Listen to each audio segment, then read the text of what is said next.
Thank you. We knew that New Zealanders were good for something, right? That's the first lesson of today.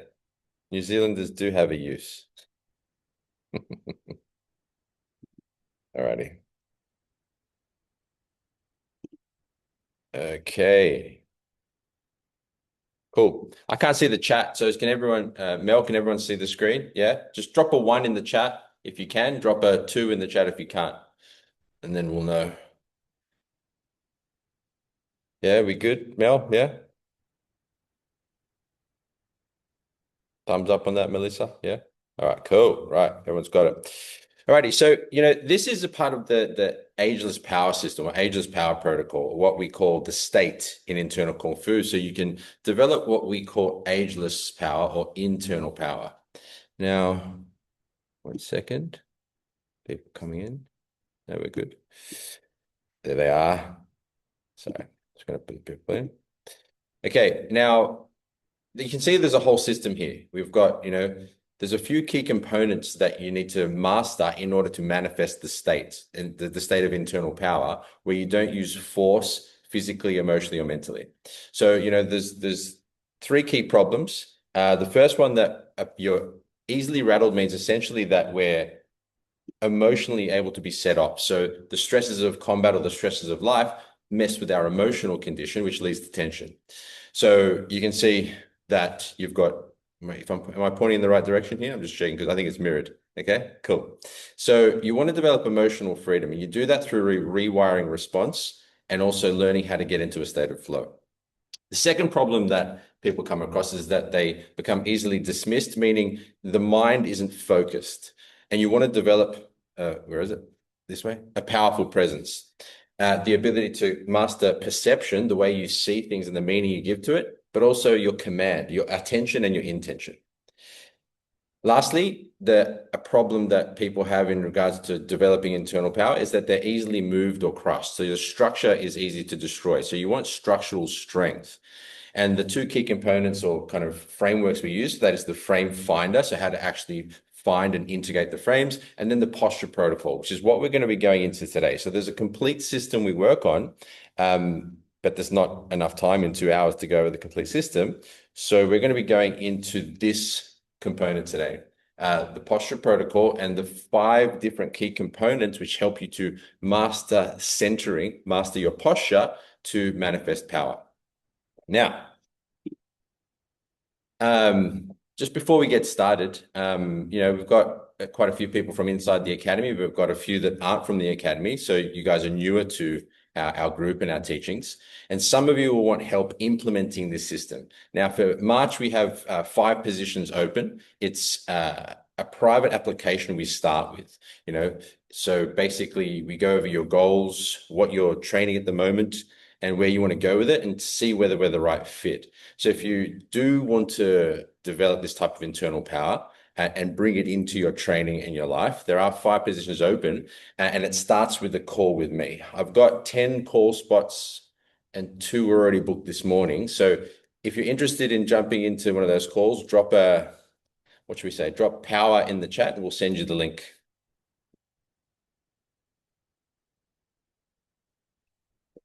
So yeah, just drop power or AP, not APE like ape. Ape, drop that in the chat and we'll drop the link to you. Welcome, Mandy. Welcome, Red. Welcome, welcome. Oop, go back. Yeah, so just drop that in the chat if you want the link. And then you can book that call. Book it. I've only got, like I said, there's only 8 spots until the doors open next week on Friday. So you've got that window to jump in and then the doors are closed. Alrighty, let's move on. So there are 5 big ideas or 5 good decisions I want to help you guys make today. And those, is this screen thing coming up and down for you guys as well? Can you see that? That's happening for me, this thing coming up and down? Yeah. Doesn't matter. We'll keep going. So the 5 key decisions we need you to make, because there's an old way of doing things, which is essentially based on force, tension, and there's a new way of doing things, which is based on power. I think maybe if I make this full, does that work better? No. Alrighty. Thank you for your patience. So the first big idea is about the unification of your stance. Now, the problem most martial artists have is that their lower half and their upper half are disconnected, and the actual stance, not just from the upper and lower half, but also within the structure itself, are disconnected. So the first big idea is that, I want you guys to make a decision on the unification of your stance. The next piece is about expanding your actual center. So your center from tail to crown, let's just say your spine for now, often through postural imbalances, the way people work at desks, they have a collapsed spine which has tension in it. Now, our job as internal martial artists who want to be powerful as we age is to have an expanded center. So to move from a space of expansion in the center, not collapse. Now, is that making sense? Give me a thumbs up if you're following me. Yeah? Is that cool that we do that? All right, good. All right. The third is the infusion of the spirit, meaning this sounds a bit vague at first, but you're going to get a very concrete experience for it very soon. You're going to understand exactly, what that means to infuse the spirit. So we'll go into that. And essentially that's about getting the emotional quality that you experience, having that aligned with your center. And that, I know it does. When I first heard this, I was like, what the hell does that mean? My master, which you can see him there. Oh no, you can't see him but anyway, my master, he used to say, infuse the spirit into the center, which was very vague and hard for me to understand. But today you're going to get a direct experience of it. How do you get that emotional condition and have a sense of your center simultaneously? That leads to let's say, a more powerful movement from your center because you're not coming from force. But don't worry, we'll go into that. All right. Second last or fourth good decision is I want you to decide to multiply your focus. A lot of people are distracted and they haven't got so much control over their thoughts and the direction of their attention, but I'm going to teach you how to do it today, which I learned both through the masters in Hong Kong, but also the masters in Cyprus as well. Now, and lastly is the embodiment. So we're going to take all of these pieces that we're going to work on today, understanding these 5 big ideas, and then embody it through practical movement. So we're going to be doing actual exercises, meaning physical exercises, meditations, and also some note taking as well, so that you can really get your mind deep into embodying the power axis, getting yourself centered and moving from that sense of ageless power in the center. Is that okay with you guys? Is that cool? Yeah? All righty. Drop me a 1 in the chat if this is making sense so far. 2 if you're confused. And it's okay. I just want to see where you guys are at. Is it a general state of good? We good? We good? How are we looking? Mel, we get a thumbs up on that? I can see you, Mel. Yeah? Okay, good. Awesome. Awesome. It's awesome. Now, I just want you to have a look at this. I don't know why the volume's not there, but you can just watch. This is my master with first one. These 2 guys are actually quite talented Wing Chun guys, and they're putting a ton of pressure on my master. He goes from like 140 pounds up to like 220, I think. So this shows him activating the power axis, the center, and drawing all this force into the ground. And this was done at the Wing Chun Athletic Association meeting. So that's just an example of it. Now, you can see it's possible. Old ass man, like I was blown away by this guy. Long story short, he came to Australia back in late 90s. I was doing ring fighting, competing, getting into a lot of fights. I thought I was tough, and he absolutely launched me across the room. Like this tiny old man just completely destroyed me. And I was just like, this doesn't make sense. And he talked about using his structure, his mind, and his energy. And I was just like, what the hell? Like just completely confused. But I ended up traveling to Hong Kong to study with him. Now, what I want you to know is that this isn't a special crazy thing that no one can do. It's actually trainable when you know what to do. And we have an example here. So this is Noah, my son. He's 14 and he's trained in the power axis and centering. And you can see he's doing exactly the same thing.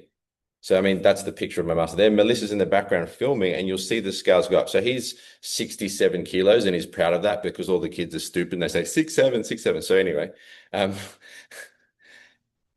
you'll see here, that he goes from 67 kilos all the way up to 90 kilos as I force him backwards, right? It's a bit blurry, but you'll see as he covers it with the shade. So I'm putting all the pressure towards him, trying to knock him off the scales, and you'll see it goes up to 90. So if you activate this, you can draw and absorb a lot more power. Cool. Now, the question becomes, and today, basically, I'm going to teach you guys how to do it. If you do any martial arts training, could you type into the chat what you do? Like what type of martial arts training do you do? Qigong, Wing Chun, Jiu-Jitsu, Aikido, or your preferred martial art? If you could just type in the chat so we can get a feel for that. Melissa, can you unmute yourself and just call out what we've got in there?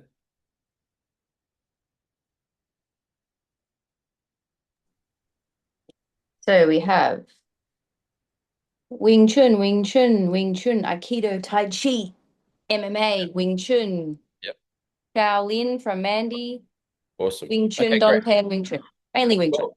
Gotcha. So a lot of different styles. Now and that's the point is that this isn't Wing Chun specific or Kung Fu specific or martial specific. It's movement specific. So any type of movement form, you can apply the power axis. Now, second question I have is does anyone play any sports? Because I know, horse riders and golfers and tennis players, a lot of them train with me and learn from me online as well. So is anyone else here doing any other sports or movement arts that they would like to apply this to? If you do, just drop that in the chat.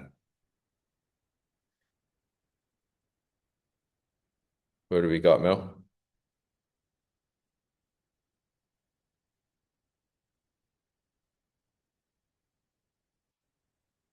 Technical difficulties, Melissa? What do we got there? You got rock climbing, yoga, Can't hear you, Mel. You're tennis, muted. basketball. Sorry. Oh, Thanks, Mel, Greg. you sound very masculine, Mel. Oh, that was Greg. I thought I'd jump in there. That's right. Thank Thanks. you. Sorry, go on. What did we say? I missed that. So we've got tennis, basketball, yoga, Yep. calisthenics, Great. boxing, walking and boxing, Beautiful. Beautiful. Great. workouts, tennis. Fantastic. So, a very simple tool that you can even think about now is that whenever you're doing your movement art, you want to integrate the power axis into that because this is about moving in a state of flow, ease, and generating immense power without force. So coming back to it, thanks, guys. So the power axis starts off with the spine structurally. So from your tailbone up to the top of the spine, and even the skull is a part of it as well. So the spine and the skeleton is the beginning. As you start to go deeper, there's the nervous system within it. So you've got the central nervous system, which you can see the picture here on your right. And it's about how do you bring a sense of ease into the nervous system, which then further releases and decreases tension in the system. So you've got the spine and the nervous system initially.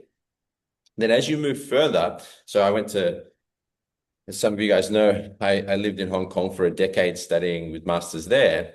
And that was the whole chi thing. When my master threw me around, it was like I'm using chi or energy. And this is where I started to learn about the meridian system, the energy body. So you can see the meridian system as the first line. And that's what Chinese medicine uses with like acupuncture and whatnot. And further, kinesiology is linked to the energy system. So kinesiology essentially is the power that flows through your energetic system that can be tested and calibrated. The next piece, so you can see in the middle picture, is about the central energy channel. I started to learn about how in Kung Fu, they believe the central meridian, which is what we're going to be talking about today, the central meridian is the connection to earth and heaven. And when I first came across this stuff, I was like, what the hell is this nonsense? Like, because I was very kind of physical and you could put in inverted commas scientific in my approach. But further, as you start to get the experience for it, you can't deny it. Because, when a small ass old man can throw you around a room and you're double his weight and size, you kind of start to listen. And then further, if you look to the right picture, you can see there's 3 yellow dots. This represents what they would call the 3 energy centers on the central meridian. So in the Chinese medicine where they talk about these 3 energy centers, your physical emotional, and mental, which are different qualities of energy on the central meridian inside the power axis. But don't worry, and this all is quite theoretical, but don't worry, we're going to be doing practical exercises so you can experience and embody this. Cool. Now, further, as I went deeper into the teachings and started to study with masters in both Cyprus and America, they started to describe the chakra system.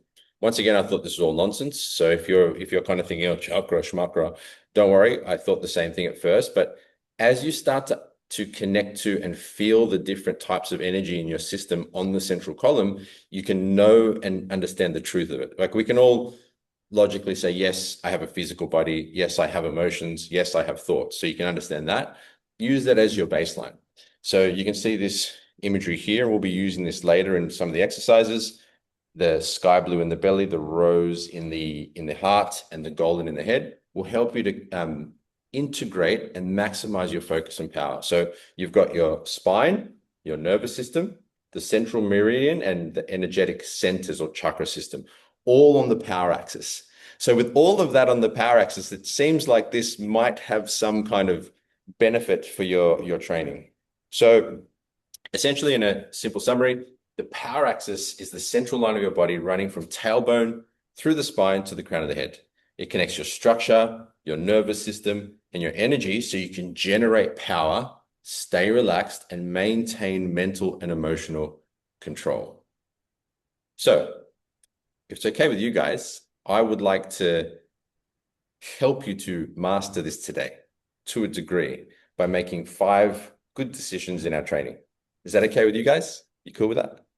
If you are, give me a thumbs up or a what should we say in the chat? A power. Give me a power in the chat if we're down to do this, yeah?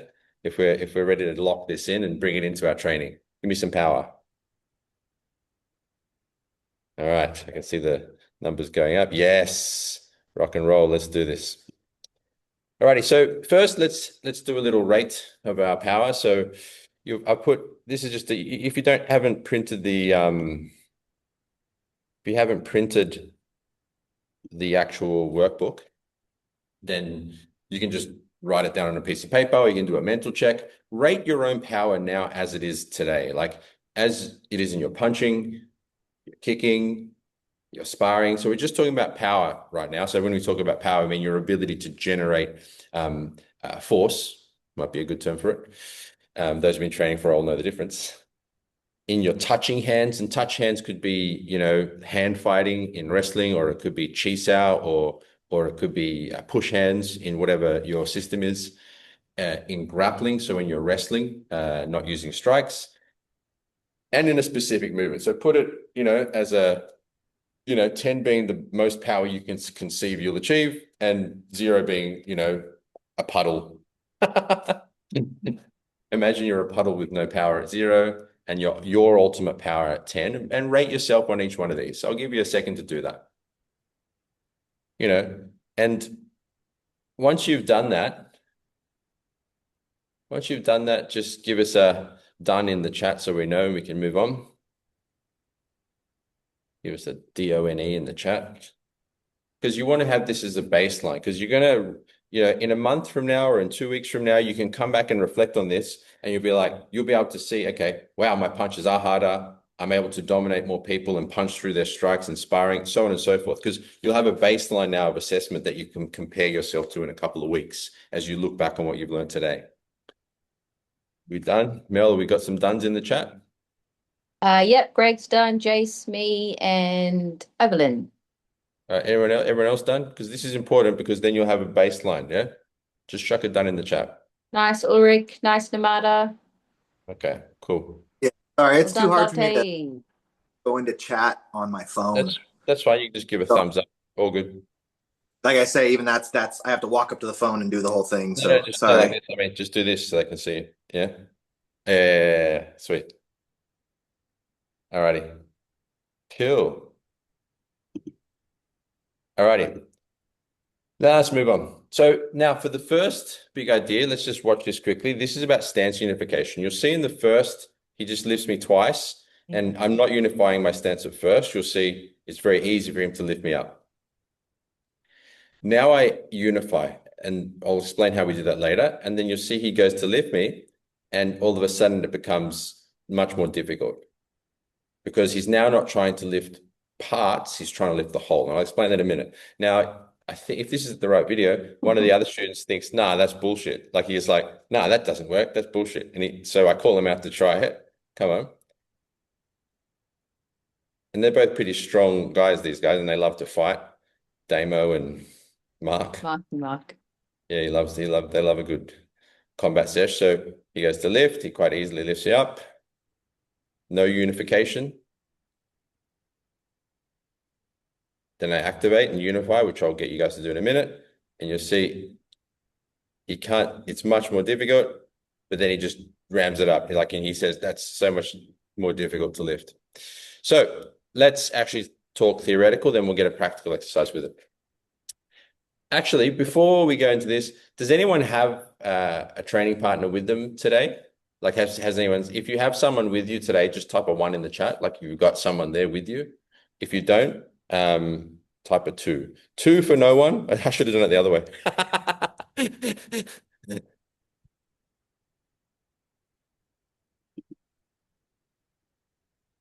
So does anyone have any training partners with them? We said 1 if you do have a training partner, 2 if you don't. Does anyone have someone with them today or no? Mel, how are we looking? Everyone said no so far. That's fine. You don't need someone. You can do this like at another time, but also we're going to actually just practically feel it in yourself. So before we actually do the exercise, the first thing is, called Tai Gong or lifting the base. You'll see this, am I pointing at it or am I pointing the wrong direction, Mel? No, that's it. You're pointing at the pelvic floor. Yes, that's the pelvic floor. So you can see that little group of muscles, that brown part in the center of the hips. That's the pelvic floor muscle. And you see the holes. That's the orifices for going to the bathroom, solids, liquids. Now, Tai Gong means lift anus or lift base. The first part of stance unification, or what my master called the waist link, was about lifting the base, softly drawing up, right? What that does, it starts to connect the hips and legs to the spine and upper body. And that was the basics of what I was doing in that video when they found it harder to lift me. Softly drawing up at the base. Now, the pelvic floor muscles control, when you go to the toilet, so on and so forth. And it's like this. It's like a little cup at the bottom. And when you lift, there's a sense like, I'll exaggerate, there's a sense like this. Now, a key detail with this is that you don't want to tense up the glutes and the hip flexors. You don't want to tighten up every part. You want to softly draw up and let the glutes and the hip flexors release and relax. So it's really like a drawing up at the base, like a fountain. Just slightly drawing up to give you awareness near the tail, so you become conscious of that space. And secondly, to unify the upper and lower half. So that's the first part of unification. The second part of unification is sensing the actual spine itself. Now you say, okay, sensing, what do you mean by that? Sensing is it's linked to sensation. It's not exactly sensation, but it's linked to it. So the example is you can think of like a cell, right? And how the cell has physical matter around the outside and then space on the inside. The physical matter is sensation. The space is sensing. So your objective is to put your focus on the sensation and the sense, meaning the physical and the space. So you can very simply start to experience this by putting your attention in your feet. So if you sense your feet on the floor with the socks or shoes or whatever you have, or on the carpet or whatever it is, get your focus into the sensation and the sensing of the space of your feet. That's a simple example because there's a lot more contact and pressure there. Now, the problem is that most people aren't actually aware of their spine because you never put focus there. So I don't know anyone who, when they're at school, their teacher said, now put your focus into your spine and sense the space your spine exists in. Like, pretty much never happens, right? So the idea is that you want to bring that awareness into the actual center. Now, coming back to the last exercise, or the last concept, sorry, you start off, sorry, my water fell over. You start off by softly drawing up at the base, and that will give you some sensation or sense down near the tailbone, right? So we can do that now. So if you softly draw up at the base, put your focus and just notice that area. And that should start to give you a baseline of awareness of what you're looking to achieve. You're, okay, I can sense that area because it's active. This doesn't mean you're going to have to tense it up the whole time. It becomes a soft awareness over time, but it starts as a physical drawing. Now, secondly, you can put your hand to the crown of the head, and you can use that touching to give another layer of sensing. So you can sense, okay, as I draw up at the base, I become conscious of the crown, right? So you've got those 2 points of focus. Now, as you softly draw up and put your fingers at the top to put pressure, you can even push down into the crown. You want to focus from the tail to the crown. So you sense that space. You can take your hand off now and just rest your focus in the space from the tail to the crown. Now, not everyone can sense this from the beginning because, you know, we have different kind of experiential and learning styles. Like some people are more visual, some are more, you know, from feeling, some are more from touch. There's different types of learning. But the idea is that you want to drop your attention into sensing the space where your center exists, your spine. This is literally how you unify. You draw up and you sense the spine. If you can't do this, you know, and it's not hard to do, it just takes training and practice, then you won't be able to master the state at all because everything comes from the power axis. So let's do, if you got a feeling for that, if you actually got a sense for it, drop a yes in the chat. Let's see, write yes if you actually got a feeling for it. And write no if you didn't, just so we can, you know, take a look. I want to make sure everyone's getting a feel for it. What have we got there, Mel? Any yeses? All yeses so far. Lots of yeses. Okay, good. Any no's? No, don't write no if there's no no's because then it will confuse us. No, there's no no's. No. All right, good. You got a feel for it. All right, well, let's actually, I'm going to guide you through a quick exercise with that now, just so we can go deeper into it. So, I mean, we just did it speaking, but I want you to feel deeper into it today. Because all of these pieces we're working on today, you want to make these triggers into your actual training. Meaning, whenever you go to spar, whenever you go to punch, there's an automated sense of activating the power axis. So, and that's what we're doing today. We're going to install this for you guys. So get comfortable and sit upright. We're only going to do like a 2 to 3 minute exercise. Take some deep breaths. Close down your eyes so you can go deeper into the sense for it. Calm down the mind and the body and just start to focus down at the base. And as you breathe in, I want you to softly draw up just at the lower part, just at the pelvic floor, that muscle. And you can even do it a little bit tense just to get the sense of that space. And as you breathe out, let it release. Breathe in, draw it up. Breathe out, let it release. Just at the base, activating the pelvic floor, expanding the awareness in that space. Newer guys, you'll feel like it's a contraction drawing up. Sorry, and then the guys who've been training for a while, it should start to feel like an expansion as you go up. So it changes in experience as you progress in your skill. So don't worry if you don't feel it like an expansion. It should just be an awareness of a contraction drawing up. Good. Now, keep that calm, gentle rhythm of breaths and maintain the drawing up throughout. So regardless of whether you're breathing in or out, I want you to maintain the soft drawing up. So you're working on the focus of drawing up as you breathe in and out, as opposed to in, rise, out, release. So you're maintaining that gentle drawing up. Good. Now, let a sense of ease and relaxation come to that so you can let that soft drawing up go. And now from that space, just slowly sense up from the tail to the top of your belly. So you're sensing from the tail to the belly. So you're sensing the spine within the belly.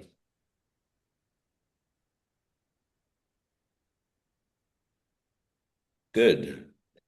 Now bring the focus up from the top of the belly up to the bottom of the neck. So you're coming up into the area of the chest. Sense that space there.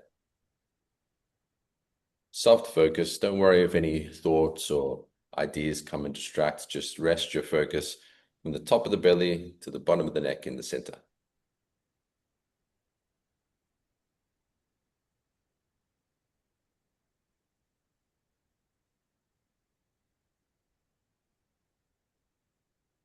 Good.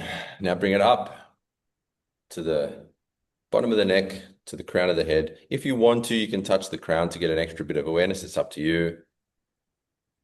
And sense that space of the center.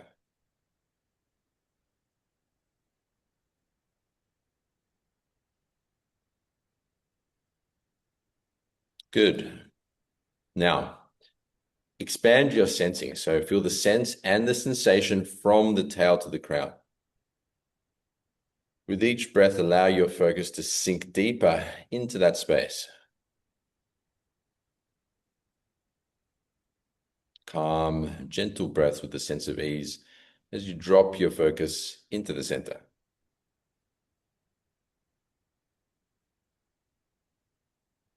Good. And whenever you're ready, you can open your eyes.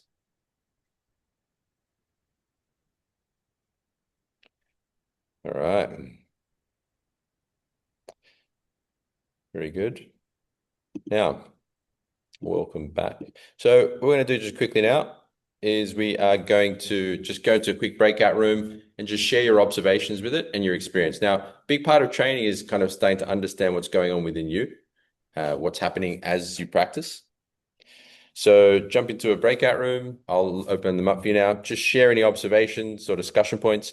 And remember, if you do have any questions, chuck them into the chat, and I'm going to be answering those in the end.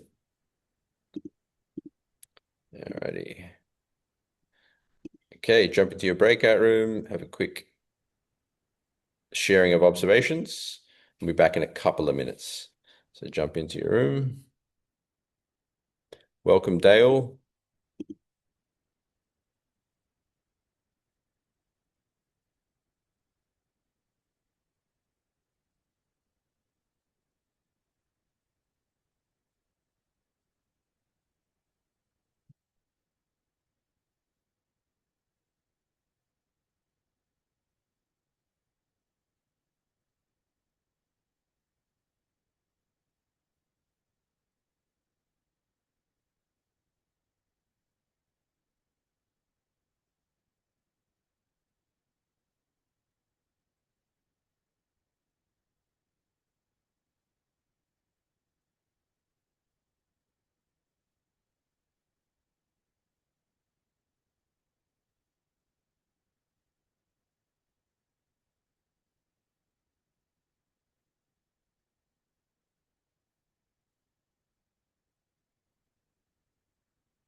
James, you made it. Sup, brother? Hey, Fu. They're all just in breakout rooms right now. Don't worry, you're not the only one here. What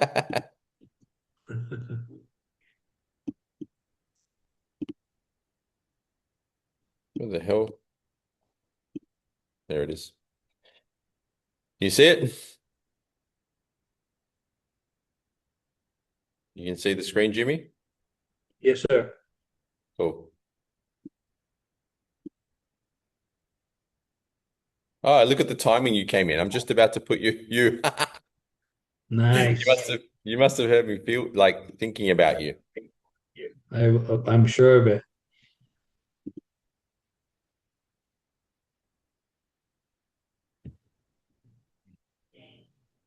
How are you, sir? Good. Yeah, I'm doing good. Can you hear me? It looks like my picture froze. Yeah, it did. All righty, everyone's back. Welcome back. Just a quick sharing of observations. Welcome, Dale. Don't worry, you'll have the replay, so you'll get the first part that you missed. Good to see you. Great, thanks. No worries. All right, let's move on. So look, it's funny that this part came up now and James actually jumped in as well. So, all right, I'm going to have to mute everyone. If you can mute yourself, probably you, James. Mute. Actually, James, you're unmuted anyway. Can Yeah.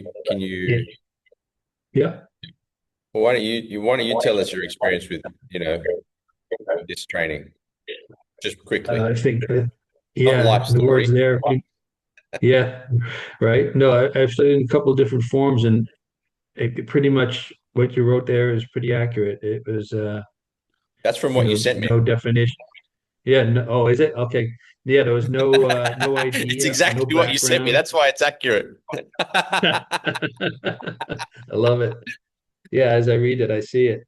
So yeah, no, that's pretty much the truth right there. Every place I went to, nobody ever said anything about a stance. Everything was all about technique. So there was weakness in the technique. You found your individual power with it, of course, because we all know or have a general sense of how to throw or roll. And this is the first time ever that I've heard anything about getting into a good stance and delivering and intensifying the power. Just like striking that what's that punching bag at the arcades, you know? Now you break the machine, hey? Yeah, you punch the machine. Yeah. I Warning, can't warning, wait to you go may break I punching can't wait to go machines. hit it again. I know my score is gonna go up, you know what I mean? Yeah. Yeah. So this is the general experience pretty much everyone has. Once they learn how to unify their stance and activate the power axis, they can start to release effortless power, just like Jimmy did here too. TJ's back. All righty, moving on. So this is one of the big ideas and one of the decisions I want you guys to make. So the old way is to be disconnected in your stance, basically a lack of awareness of that disconnection, and a separated structure. So your skeletal structure is separated and disconnected. The decision I would like you guys to make, and the new way of thinking that I want you to step into, is to have a unified stance and a connected structure. So if you are willing to make that decision to unify your stance and connect the structure, just type new in the chat. Just type new if you can. If you're not on your phone and it's a pain, if you want to just type new, because I want you to make decisions today. I want to help you to make some good decisions so you can maximize power. Drop some news in the chat. Or if you want to be weak and disconnected, then type old. Cool. All righty, because this is essentially what we're doing today. I'm sharing these 5 big ideas for the unification and the maximizing of your power through the power axis, but you need to make these decisions so that whenever you're in your training or when you're doing your movement system, you trigger that. You trigger the activation of the power axis. Good. Melissa, All news. oh, New, new, new, new, new, new, new, yes. new. Good. We love that. All right, let's move forward. Now, before Dr. Joe kicks in, pause you, doctor. So good. Moving on to the next thing, the expansion of the center. So one thing is about the unification of the actual stance. We softly draw up, we sense the center and focus in there to start to unify the stance, because the spine is the centerpiece of the structure. You need that activated to unify the stance. Now, the next part is to actually expand the center into the whole space through a rising technique we're going to practice today. Now, what that does is that it makes it that your center is connected to every piece when you touch people. So when you hit, when you block, however you move, your center is expanded throughout the whole system. And that may sound a little vague, but don't worry, we're going to get an experience for it now, or in a minute.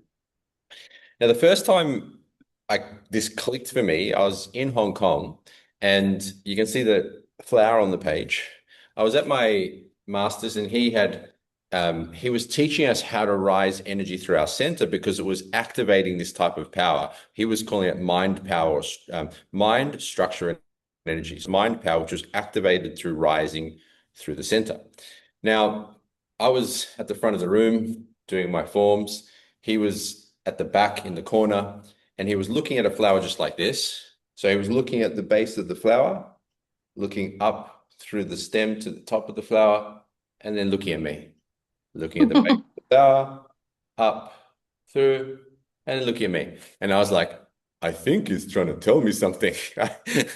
Felt like he was trying to communicate something. So I attuned, naturally I started to get a feeling for what he was saying, and it was the natural rising of energy up through my center, which led to a state of expansion. As soon as I felt that he came straight over and said, hi, hi, hi, hi, like, yes, yes, yes, started to put pressure on my system, and I was dealing with it with ease. And it was from this experience with the flower. Like to this day, I'll be back in a second.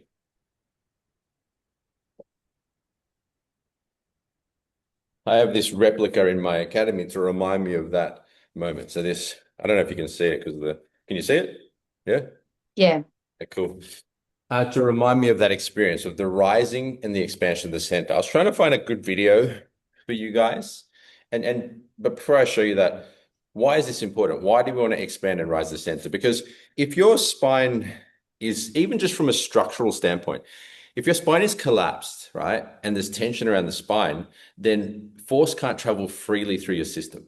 So just from having an upright spine and less tension around the vertebra, you can already start to draw in more force into your body. So just from a structural standpoint, it's important. Further, from an energetic standpoint, it becomes more important because you want to be able to flow energy through your center. But further, mental and emotional energy needs to be at a sense of ease and release as well. Meaning, if your mind and your emotions are tight and tense or distressed, your physical body reflects that. So anyway, I was trying to find a good video to kind of with where energy comes up through the center, but I couldn't find one, but I found one kind of close to it. And it's from Dr. Joe Dispenza. Some of you guys know about him. Some of you have heard of him, some of you haven't.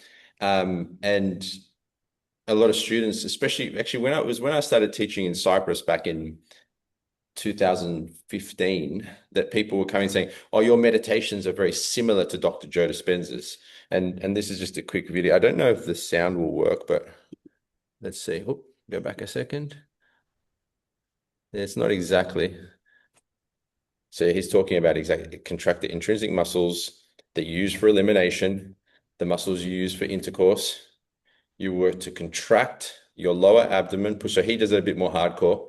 Pull the belly in towards the spine, contract the up and contracting the intrinsic muscles. The ancient yogic tradition called this bandhas. And you squeeze these muscles, you begin to push that cerebral fluid of the spine up. Now, what if you were to take one slow, steady breath, and as you slowly follow your breath and contract those intrinsic muscles as you follow your breath all the way up to the pineal gland, and you hold your breath and you keep your attention on that gland at the top of the center. The act of contracting the muscles along with the holding of the breath, you'll begin to push this fluid up. See, there you go. This is the idea I wanted you to see. Rising up through. And then he starts talking about activating the pineal gland. I'm not really going into that. I just wanted you to see that image. Yeah. Does that happen? Probably. They have the science to back that. But the point is that when we do this, we know we generate more power. There's an actual practical, physical manifestation that when you center and expand, you can withstand tremendous amount of pressure and give off enormous amounts of power without force. If you want to go into the deeper spiritual side, you probably should go read like on pineal gland activation and all that stuff. That's not, what we're talking about today. You could look into Dr. Joe Dispenza. He has a book, Becoming Supernatural. All righty. So let's get practical with it. So there are 3 exercises we're going to do to get a feeling for it today. We're going to do a rising exercise where I guide you through rising energy through your center. Second exercise, we're going to work on expanding from the center into the whole structure. And then thirdly, you're going to apply it like pushing against the wall to notice the difference in your system when you don't expand the center, and when you do expand the center. Is that cool with you guys? Yeah? Give me a thumbs up or a nod if we're good with that. Rock and roll. All right, I can see a few there. That's great. All righty, let's do this. So you can do it seated or standing. It doesn't really matter. Just loosen your body up a little bit. I'm going to get into a practical exercise with this now. Take some deep breaths and close down your eyes. It's easier to go inward as you close your eyes. Now, as you take deep breaths, I just want you to firstly bring yourself to a sense of calm. So we're not forceful in our mind or our emotions, just taking deep breaths and deep, calm, gentle breaths. Bring yourself into a sense of ease. Now, bring your focus down to the base like we did in the last exercise. So you're aware down near the tailbone, down near the base of the pelvic floor. And as you sense that space, imagine there's like a small marble of light there.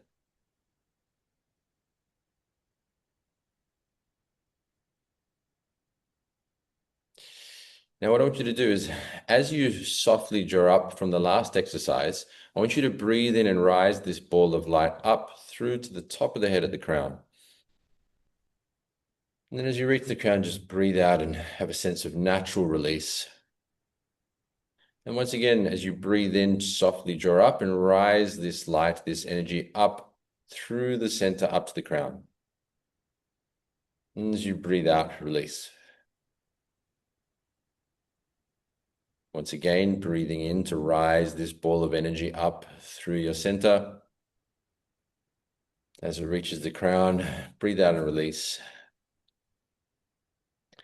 And now, in your own time and your own rhythm, breathe in to rise, breathe out to release.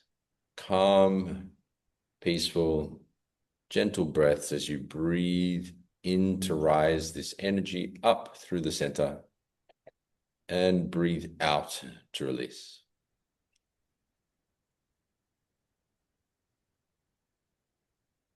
As you continue this gentle rise and release exercise, allow any tensions around the center to just ease out.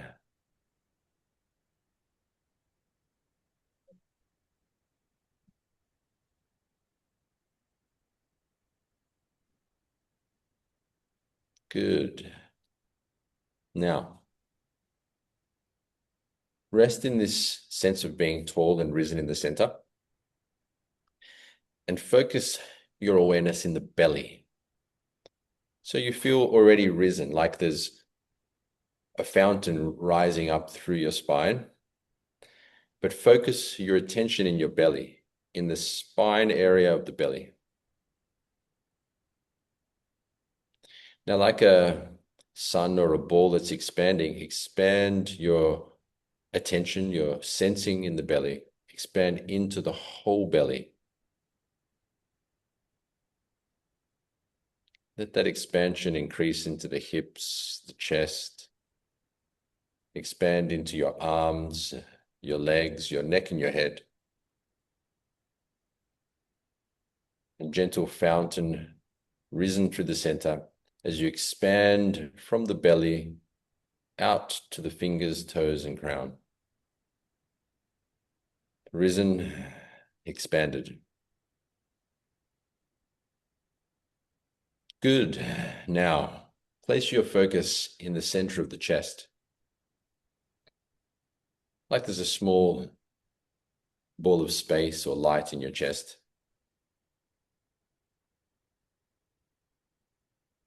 And now see and sense this ball expand from the chest out into the shoulders and belly. Expanding into the hips, legs, arms, hands, feet, and into the head. Expanded from the chest, from the heart center.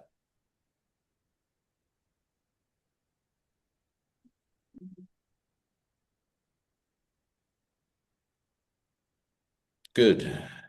Now, softly place your focus in the center of the head. risen like a fountain as you expand from the head into the neck, shoulders, and chest, into the arms, legs, and above your head, like you're expanding outward.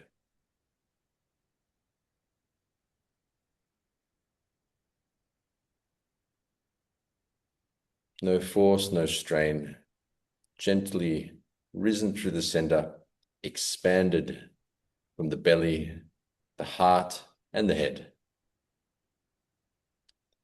Like living water, energy flowing up and out from the center.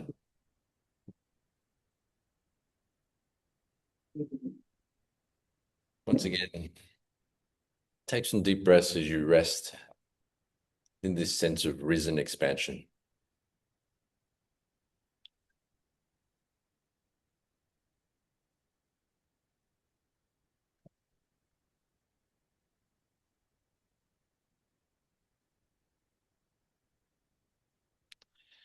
Bring your awareness back to the room you're in and your physical body. When you're ready, you can open your eyes.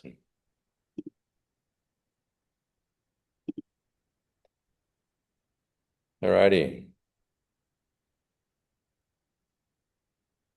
Let's just share some quick observations. Let me just create some rooms for you all.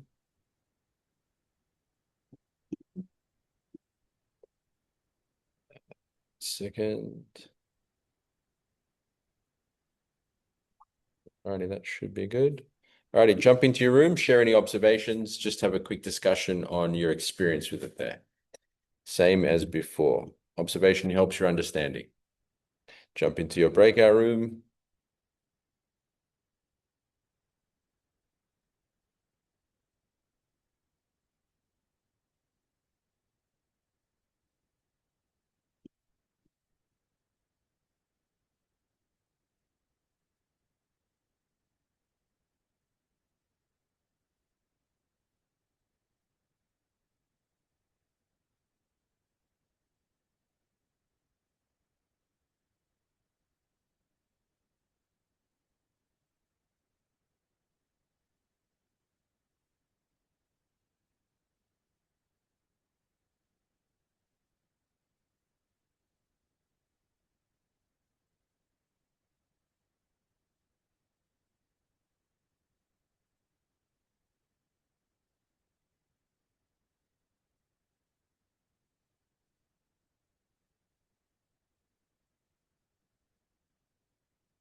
Welcome back. Welcome, welcome. Welcome, welcome, welcome back. Very good. Okay. So if you had an experience with that, drop a 1 if you've noticed or observed something in the chat, drop a 2 if nothing. Melissa, we can't see you. You have no face. Welcome, Oh. Hostel. Better late than never.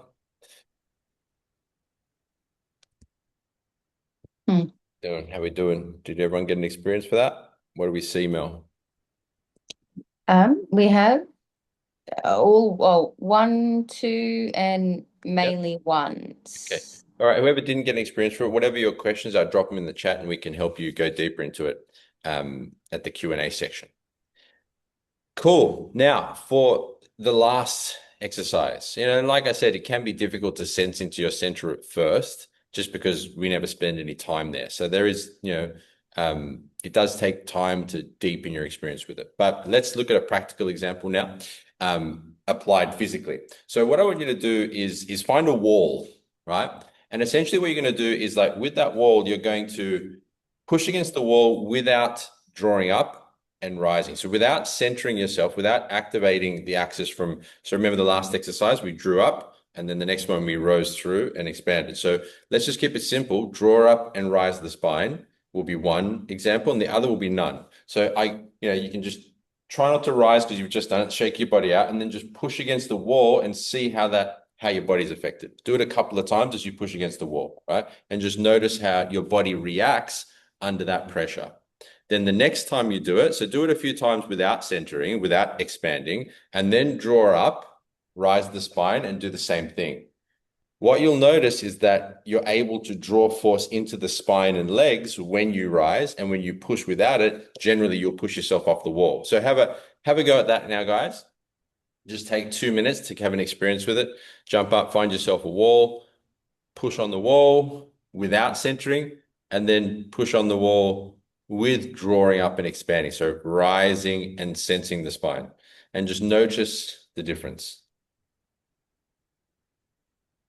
This is just a practical example for you to observe the difference. And this is just showing you that when force enters your system, the activation of rising allows you to absorb pressure, hence give off more power.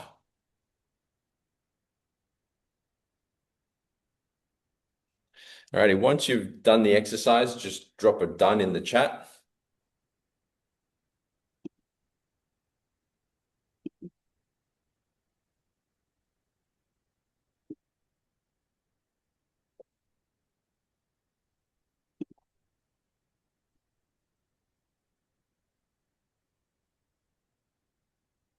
How are we looking, Melissa? We've got a few done. All right, for those of you who've done it and you're back at your screen, if you felt a difference, type yes. If you didn't, type no.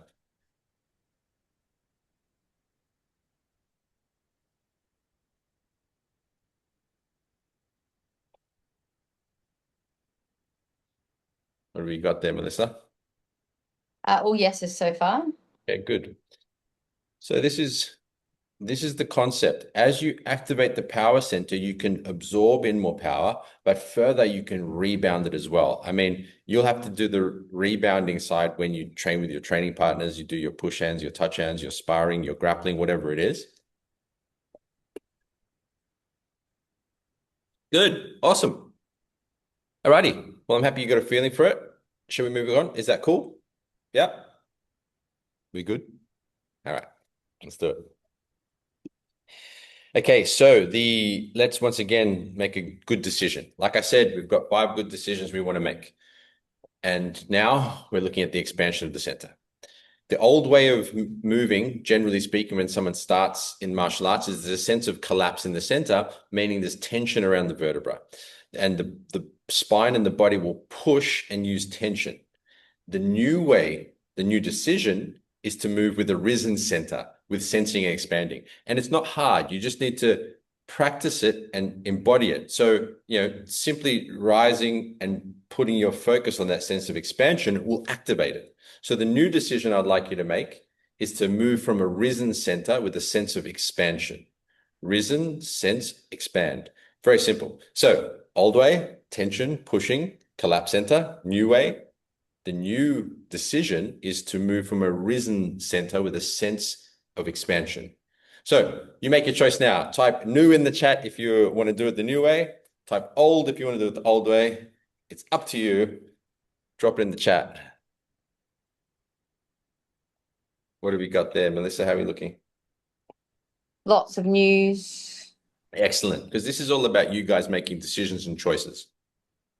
And now that you know that you can do this instead, when you come into contact with a person or the dummy or the heavy bag or the golf swing or the riding the horse or the rock climbing, you center and expand. It's like a trigger.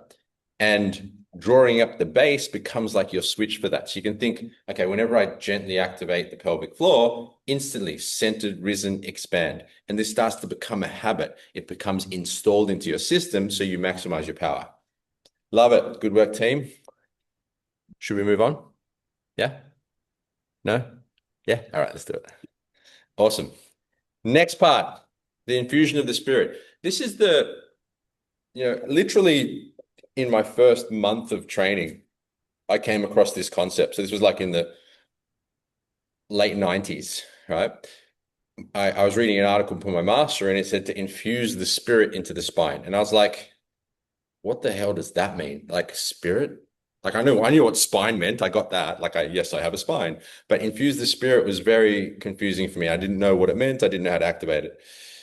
Anyway, this is a whole deep topic in and of itself, but the simplest way I can help you get an understanding for this is just to think in terms of emotional quality. So what's the emotional quality that I have moment to moment? And what most people don't realize is that you can influence your emotional quality via your intention, meaning your overarching intention in life, and by your attention, what you focus on. What you focus on and the meaning you give to it leads to a certain feeling. So let's have a quick look at this scale. So what really helped me understand this concept of the infusion of the spirit is this map of consciousness here. This goes into the different levels of both emotion and consciousness itself. So you'll see to the right side where it says emotion, right? And down at the bottom, you'll see humiliation, blame, despair, regret, anxiety, craving, hate, scorn. And the level, if you move to the middle where it says level, shame, guilt, apathy, grief, fear, desire, anger, pride. Now, why is that important? So I trained at my master's in Hong Kong for 10 years, right? And I got to observe everyone who trained there. And he was teaching us all the same mechanism, right? How to rise, how to expand, how to use this state to manifest internal power, forceless power, ageless power. Some people would get worse. Some people would get tremendously better. Some people that trained a lot would get worse. Some people trained a lot would get better. Some people that trained a little bit, they'd get worse. And some people trained a little bit would get better. And it was quite confusing to me because we're all using the same mechanism, but why was everyone varied in their results, even though they were doing the same thing? It's like if everyone takes the same Panadol, but everyone gets different results, right? What the discovery was that it was their level of energy that they were approaching the training with, which determined their result. So, for example, there was one guy who was a very angry and prideful person. And he trained a lot, but he got really bad. He got like worse, more tense. And he was just like, why am I getting worse? And there was this one lady, such a sweet, older 50-year-old lady who trained 2, maybe 3 times a week for half an hour to an hour. And she was skyrocketing. She could just launch people around the room. And she was super loving and calm and peaceful, right? So in reflection, I realized, it's the level of consciousness, the level of emotional quality, which influences the power one can generate. And this map here outlines the different levels of power. Now, if you look at the scale part, where it says scale and you see numbers, you'll see 20 through to 1,000. 20, this is a logarithmic scale, so it's not just adding numbers, it's a logarithmic scale, so it's to the power of. So as you go up this scale, your power increases because your level of consciousness and emotion increases. Now, I'm sure everyone here knows Bruce Lee, right? Everyone's a big fan. Everyone who doesn't love Bruce Lee. You have to have like no soul if you don't love Bruce Lee. I'm kidding. You cannot like him if you don't like him. What I'm getting at is he famously would say, emotional content, emotional content. So he got it, right? He trained with Ip Man, my grandmaster, and he got it. It was about the quality of one's emotions, which is linked to one's consciousness. Anyway, side note, Ulrich, your picture in your background is the picture I had in my first school, that bridge. That's cool. Anyway, coming back to it. So why is this important? To make it very simple, so you grasp this today and it's not just words and theory. Your emotional quality, so how you feel right now, influences the amount of power you can give off. You can influence that emotional quality via your attention, what you focus on. So your focus is one thing, but your intention is another. Meaning intention is like, okay, I wish to be loving, or I wish to be joyful, or I wish to be powerful. It's like a direction for my consciousness. Attention is what I focus on in the moment. So a very simple exercise for you to get an experience for this is if you take a moment to just notice yourself in space. So feel your body in space, be present to yourself, and think of someone you love very much. Bring them into your mind's eye and observe your feeling quality as you concentrate the mind on them. Just observe your emotional quality. Once you've noticed the feeling quality you're experiencing right now, just drop a 1 in the chat just so we know you've actually got a feeling for it.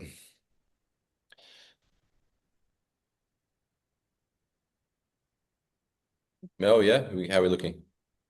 Got one? All All right, one good. so far. All right, good. Oh, nice, Dale. You got it. Yay. It's just getting a feeling. It's not hard, right? We all know we have emotions. Now, the next part of the exercise, take some deep breaths again, sense your body, and now bring to your mind some person or some situation where they either hate you or they hate, or you hate them, or there's frustration or tension, and just observe your emotional quality.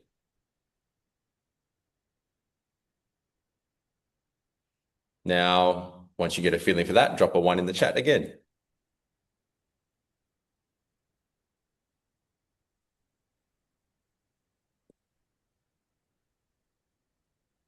Thanks, guys. Lots of ones. Okay, good. So neither of those experiences are wrong or right. They just lead to different levels of power. So it's not wrong to have a negative feeling, and it's not wrong to have a positive feeling. It's just a feeling, right? But the point is that the upward feeling emotions lead to enormous changes in one's power manifestation. My master was so happy and so wise, not just my Kung Fu master, but my meditation teachers. And they not only radiated power physically through combat, but also just in life. You know, the way my sons would say it is that they had a 1,000+ aura. That's what the kids say nowadays. You had a 1,000+ aura. So you increase your aura, so to speak, as the kids put it nowadays. So the idea of the infusion of the spirit is that as you work on the things we were just working on, softly drawing up, rising, sensing the center, you focus the mind in a way which infuses that emotional quality into the center. So this is the infusion of the spirit. Now, we'll do a couple exercises. Time-wise, yeah, we've got time to grasp an experience for this. And then what happens is that when you center, when you draw up and rise, you start to automate this upward emotional quality. Now, let me ask you, if you could make yourself feel good or feel better at will whenever you want, would that be a good thing? Give me a yes in the chat if you'd like to be able to do that.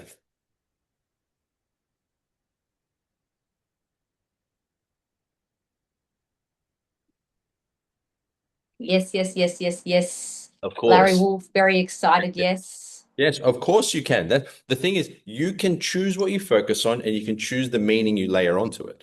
That's literally the more you train, the more you realize it's intention and attention, which is the true things you can influence and control. Meaning, we make the center the trigger for that level of consciousness or that emotional quality, or simply put, that feeling.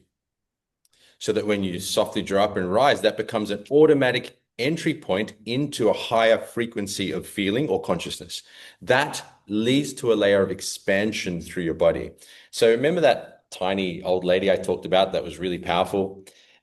She was asked in an interview, when you get into the state, when you get dropped into the state, what does it feel like? And she goes, it feels like I'm in love. It feels like I'm in love. Now, wouldn't it be nice to be in love? Meaning, and this isn't about, romance or relationships. This is about just being in a sense of centered, connected wholeness and power within oneself. And you do that through infusing the spirit, which is the exercise we're going to be practicing in a moment. Now, to further get a go at this, are we following? Yeah, is everyone following? Just give me a thumbs up so I know we're on track. We good? We good? We good? We good? All right, awesome, cool. Now, we're going to do a couple of exercises to get an actual experience for it. The first we're going to do is called the bend and bow, which we'll also go into further later. And I want you to go back in time for a moment when I asked you to think about someone you love or that inspires you, and then think about someone that doesn't so much inspire you. But I want to start with the person who doesn't inspire you, the person who frustrates you or you frustrate them. And I want you to hold them in your mind as you bring your head down towards the floor. Could you see me do that, Mel? Yes. Okay, cool. So just jump up and stand up, and I want you to just bring them into your mind as you do this. Do it a couple of times as you hold them in your mind. And I just want you to observe the quality of your body as you do it, just to notice, because I want you to experience and understand the truth of this.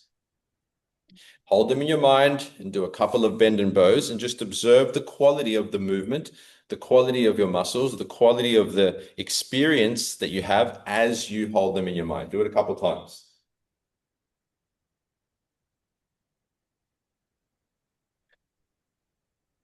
Good. You should have done that by now. All right, now shake it out. Just loosen up any excessive tension in your body that may have arisen from that. And now bring to your mind, take a moment to take some deep breaths and bring to your mind that person you love very much. Person you love them and they love you, and it's a great experience. Now hold that in your mind now as you do the movement. Do the movement while you hold that loving person or experience in your mind. Just observe the quality of the movement. And the reason we're doing this movement is because it's the spine moving. It's the center moving. Hold them in your mind, move the center. Good. All righty. Oh, Oh, nice yawn, Melissa. Thank you for sorry. sharing that. It's because I'm Alrighty. so calm and So, relaxed after. yeah. So if there was a difference, if you noticed a difference in the quality, drop a 1 in the chat for me, just so we can see how everyone's feeling with that one. There was a difference in the quality of the movement, drop a 1 in the chat.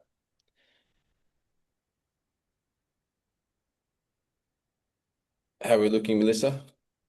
Lots of ones, a 1 for sure from James. Okay, good. Yeah, you just want to notice, okay, so that's interesting, right? Your emotional quality influences the way your body moves. Right? Who would have thought that our posture and our physicality is linked to our emotions? I mean, this is actually pretty obvious if you think about it. Like, if you think about someone who's depressed, what is their posture like? Right? And if someone who's confident, what is their posture like? So the energy influences the body, and that's via the attention. To make it very simple, the infusion of the spirit is getting a good feeling as you center. So you softly draw up, you rise the center, and you go to the good feeling quality. Now, one last note on this. Rising energy through your center needs to be very consciously done from a good space, meaning you can actually destabilize yourself if you don't do it from a an upward intention. It means, look, you can rise at any time, but you want to make sure your intent is of a good quality. Love, courage, peace, reason, willingness, acceptance, as opposed to desire, pride, anger, fear. Because remember the guy I spoke about, the guy who trained a lot that got worse, got more tense. He was going backwards. That was because he was so full of anger and desire that his skill went backwards. His body got more tense. He became an egomaniac, really. And a few other people, so people were getting really bad, like psychologically, and people were getting really good. And that was once again determined by their consciousness or their feeling quality, to make it very plain and simple. Good. Welcome, Jimmy. Alrighty, so let's do our infusion exercise now. And then we'll move on, if that's cool with you guys. So get yourselves comfortable, either seated or standing in your stance. It's really up to you, whatever you prefer.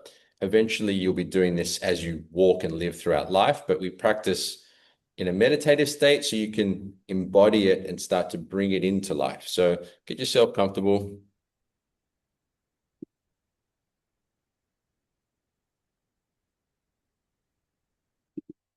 Take some deep breaths.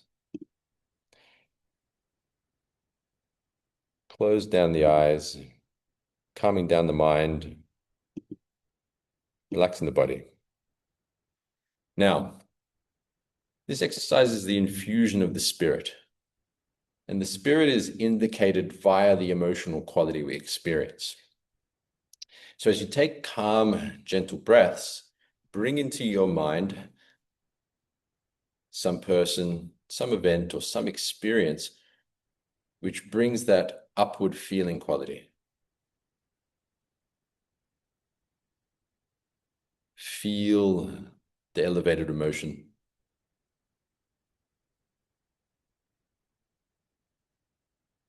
Attune your focus with what we call the spirit.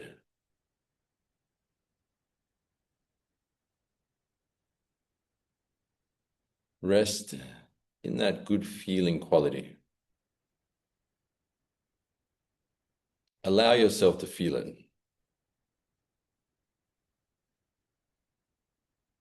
Now, gently surrender the image and stay with the feeling. Joy, freedom, courage, expansion, power, peace, whatever it might be.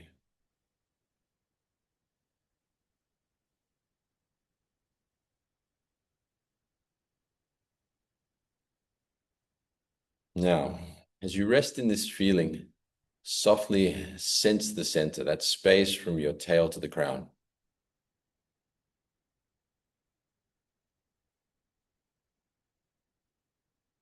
Centered in this good feeling, infusing the spirit.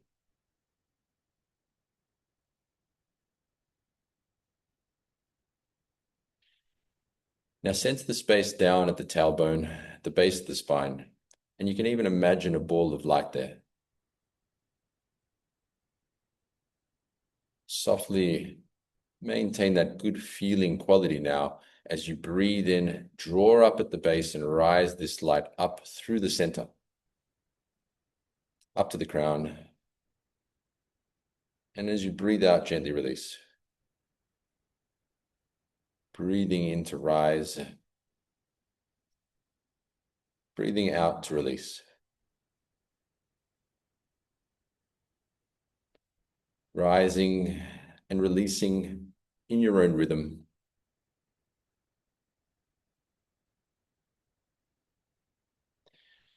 Infusing the spirit into the center.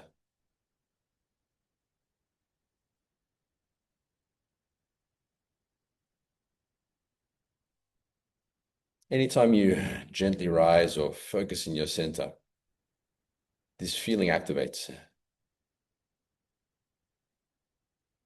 This expanded consciousness, this good feeling quality.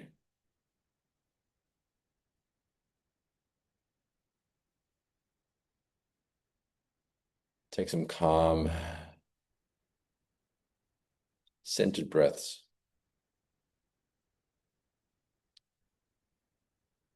as you rest in this state.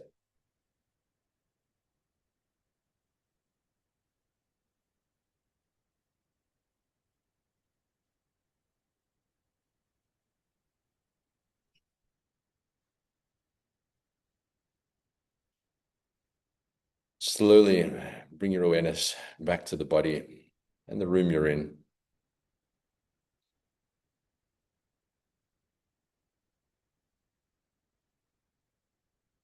And whenever you're ready, you can open your eyes.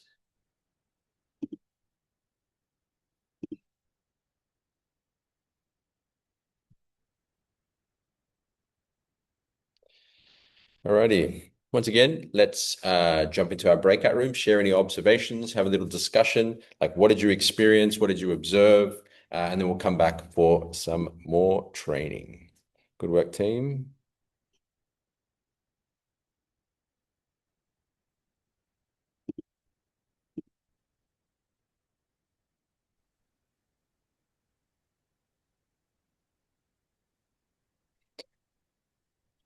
We'll jump in your breakout rooms. Jimmy and Hostel, you guys can stay here with me. Why not? Okay, thank you, Sifu. Hi, Jimmy. Great to see you. Good to be here, man. I've been fighting like COVID for like 10 days. I'm starting to feel good again. So back out of this. Yeah, breathing. Might as well do some good breathing, right? Absolutely. Absolutely. So what was your experience, team? It was good. I felt energy. It's the first time, as many as I've listened to you do that, it's the first time I remember you saying, let go of the thing that's giving the good feeling and focus on the feeling. Mm. That was an interesting I enjoyed that, actually. And I could feel, and I think trying to describe it, I said it literally felt like energy. There was no other way to describe it for me. I thought I just feel this energy. Beautiful. Beautiful. So we can think about that energetically and practically. So the thought is like the connection to that field of energy. When you release the thought, you connect with the field itself. So if you think about that map of consciousness we talk about, how each is a certain field of energy, right? The thought links you to the field. That's like when someone has a negative thought, right? They think of the anger of the person, that thought links them to the field of anger, right? But if you can disenergize the thought and let go of that, you can get out of that field, so to speak. So good observation, man. Awesome. All righty. How about you, Hostel? Any observations, brother?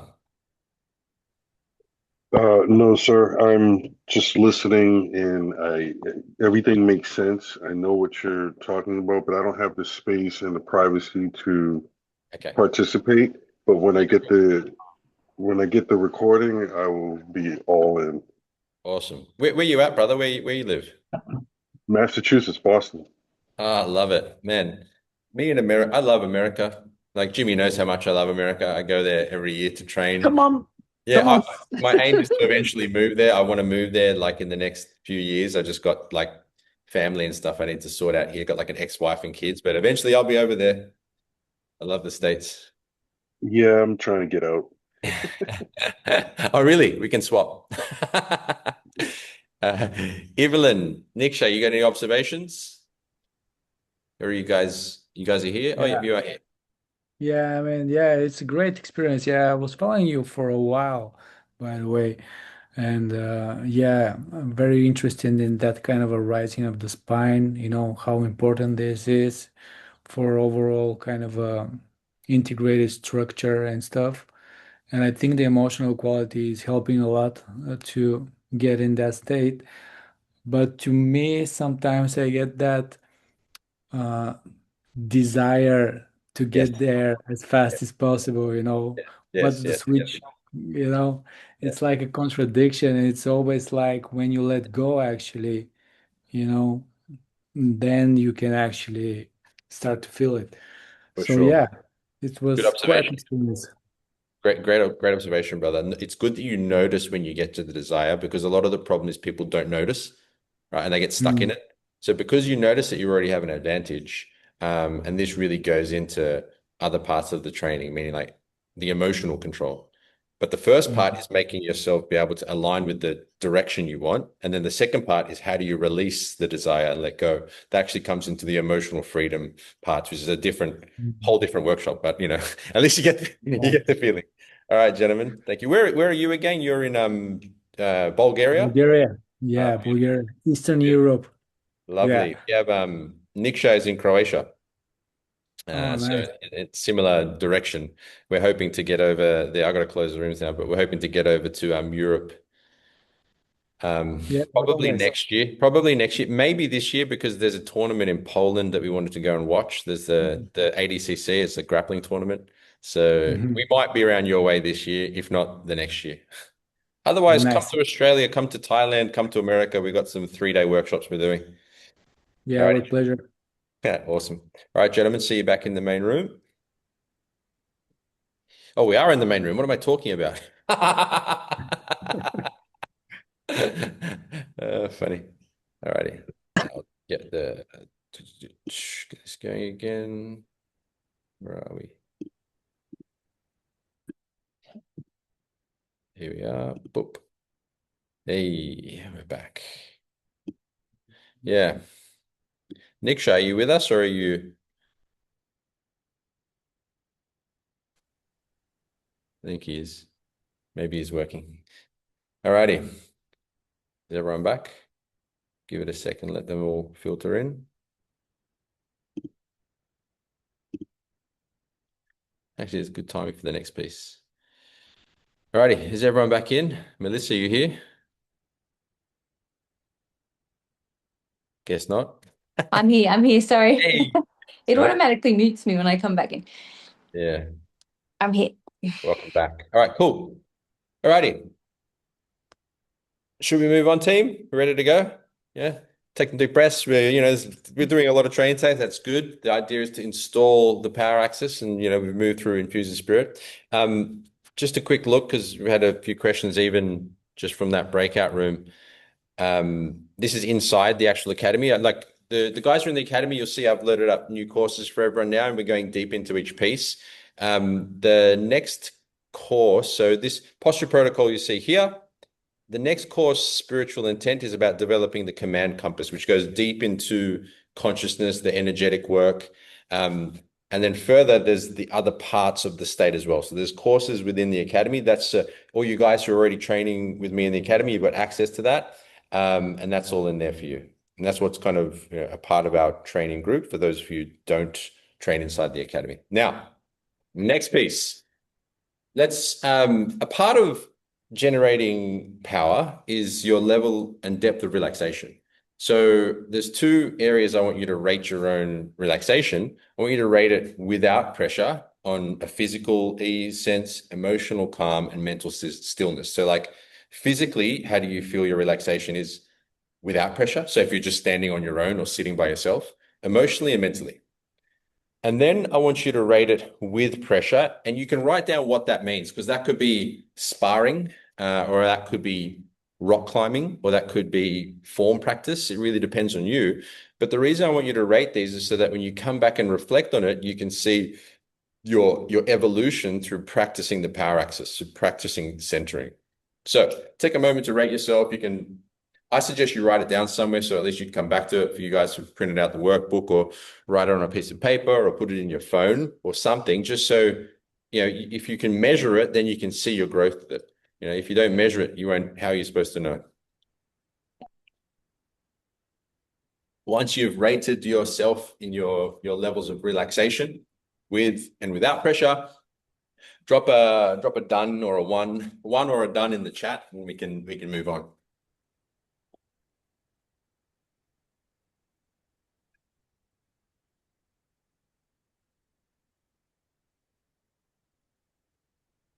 Friday morning here in Sydney, Australia. I know it's Thursday for a lot of you guys because Australians are in the future. So everyone loves a Friday. All right, Mel, how are we looking? Is there ones and dones? Yes, we have a couple of ones and a done. All right, we'll wait a bit. Let you guys finish that off, because it's important to, take note of yourself and your training. I mean, on a side note, for those of you who are really into it, it's good to have a training journal. That'll help you reflect on your skill and your development. It's a journal in general. Did you post a workbook on this, or is this the big Yeah, one we did? I posted it in the community. It's in the community. Greg, it's in one of the pinned posts in the community. but Greg can send it to you now. Greg, could you send that to Mandy? Is Greg still here? Yes. Yeah, okay, cool. Greg, could you send the link to Mandy to the workbook? Yep, we'll do it now. Thanks, Greg. Maybe next workshop we can email it to all the members as well. Because I put it in the community. I thought, and I think yeah. I want to make it as simple as possible. Maybe we should mail it out to everyone. Alrighty. Are we one and done there, Mel? Everyone done? Yeah? We good? Got a lot there? Got it. Yeah, we've got a few. Yeah. All right, cool. Well, let's move forward. Alrighty. So once again, new decision to be made. The old way of doing things is frustration, desire, and unconscious reaction. Meaning, I got my own example from myself, for a good solid, been doing this now over 25 years, but for at least the first 10 years, when I would spar, when I would make contact, or when I'd do forms, if I noticed tension physically, emotionally, or mentally, I'd get frustrated and I'd have a sense of desire and I'd have an unconscious reaction to the experience. So that's the kind of old way that we want to, move beyond. And the new way is to make a conscious choice. Okay, to center in a higher emotion, a good feeling, and so essentially infuse the spirit. So the new choice is to infuse the spirit, to make a conscious choice to stay in a good feeling, to stay in alignment.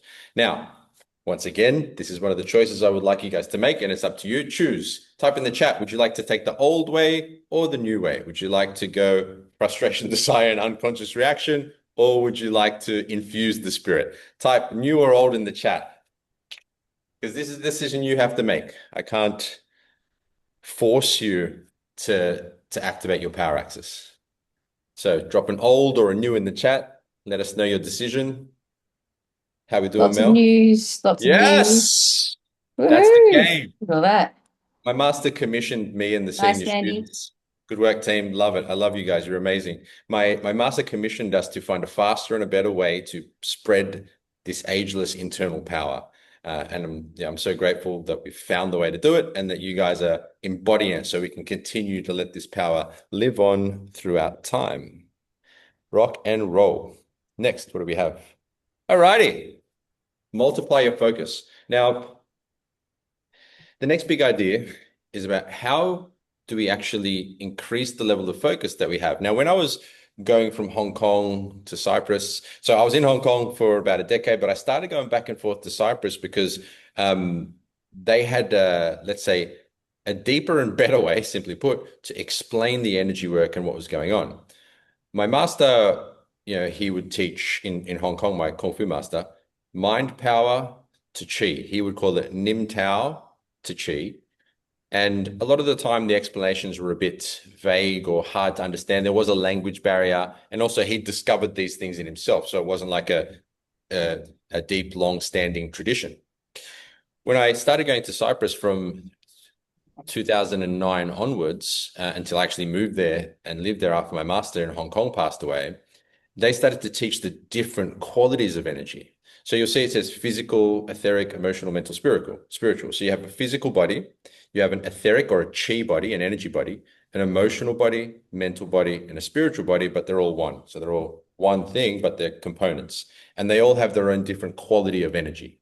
Now, this may seem complicated, but don't worry, it's not. You'll get a feeling for it today. We're going to do an exercise as usual, because this is about embodiment, not just theory. Now, understanding, okay, give you a simple example. When you sleep and you have a dream, right? You're asleep and you're dreaming. Maybe you're in France, maybe you're meeting someone you know, maybe you're going for a drive, you're going to the shops. Drop me a dream in the chat if you've ever had a dream. I know some people that never dream. Drop me a dream in the chat if you've ever had a dream before. I dream Not every to- night. Okay. About Without me, fail. I'm guessing. You dream about me, right? Sometimes. Better be about me. You got some dreams there? People dream here or not? Mel, we got some dreams or not? Yeah, sorry, lots of dreams. Okay, good. So that body that you walk around in the dreams is not your physical body, obviously, right? Your physical body is in bed, while Melissa's dream body is thinking about me. We're on a date being romantic, right? Yeah. So what am I saying? The mental and emotional body is the body you use in the dreams. You're not using your physical body. Does that make sense? I mean, some people do that, sleepwalk and stuff, but that's a different story. Now, let's move on. So remember we talked about, okay, in both the Kung Fu practices, they talked about the energetic centers, the physical, emotional, and mental energetic centers. And then as I moved to Cyprus, they talked about these exact same things. So the Cypriot and Christian wisdom teachings and the Chinese Eastern philosophies had the exact same things, even though they weren't like study buddies. So you see the blue is the center of the physical, the rose is the center of the heart, and the head is the golden is the center of the head. And the one underneath that, that's the etheric body. So I think I have a good picture. One second, I'll be back.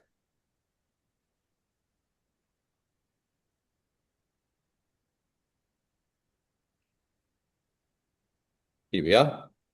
Can you see that? Can we see it, Mel? Or is it? I could see you in my Zoom chat, but not okay, so you guys blurred in the main okay. frame. But you can see it in the Zoom chat. Can everyone see that? If you've got Sifu's video chat up, you'll see it. Yeah, so there's basically, I mean, just imagine those three colored bodies. So why is this important? Because in order to multiply and enhance our focus, you want to be focused physically, emotionally, mentally, and energetically. I know that might seem hard, but it's actually not. Once you activate the power axis correctly, you can, and there's also exercises to multiply it, which we're going to do today. You naturally focus from greater levels of intent, meaning you physically, emotionally, and mentally can focus and connect to whatever you're doing. The white body of light there, that's the etheric body or the energetic or the chi body that my master would talk about. He would say the Nim Tao, the mind, leads the chi, right? So the thought, the intent, so the golden ball of light leads the white light, right? So your intention leads the energy. And that's actually very easy to think about, like, because you know that wherever you place your focus, you're putting your attention, your energy, right? Does that make sense? Drop a 1 in the chat if this is making sense to you. Drop a 2 if it's not making sense. And don't worry, it didn't make any sense to me either when I first started. I was like, what the hell is all this nonsense? Lots of ones. Okay, good. Good. All righty. And by the way, throughout the process, if you do have any questions, drop them in the chat and we'll be going to be doing a Q&A at the end to be able to address all of your questions, concerns, so you can really embody this. So now moving forward, let's do some exercises with it. We already did the image experience exercise. I dropped that in the prior one where we thought about someone we loved and what was the experience. And then we thought about someone we didn't love so much and what the experience was as well. So we've already done that one. So we'll just jump straight to the three suns power axis exercise. So this is about infusing your energy, your physical energy, your emotional energy, and your mental energy into the center so that as you activate the center, you're physically, emotionally, and mentally present. And then if you think about it in terms of, for example, martial combat, your mind, your emotions, and your body are all aligned to the task at hand, whether that's dominating opponent's center, or whether that's moving to a certain position, or whether that's climbing to the top of the mountain, or whatever it might be, or whether it's making the ball go where you want it to go. It's about having alignment mentally, emotionally, physically. Does that make sense? Okay, so we're going to do another exercise. Is that cool with you guys? Yeah? All right, cool. Let's do it. So shake your body out again, just loosen up. We're just going to do a short exercise. Good timing is doing well. We're an hour and 45 minutes in. All right, get yourself comfortable. Close down your eyes, and whether you're in stance or seated, it doesn't matter. It's up to you. Take some deep breaths.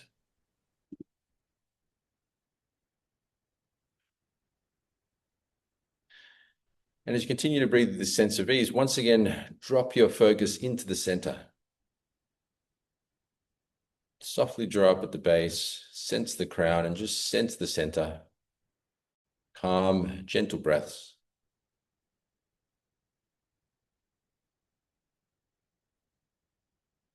Now, if you want to, you can take a moment to say your own prayer or mantra, something to just bring you into a sense of ease and connection.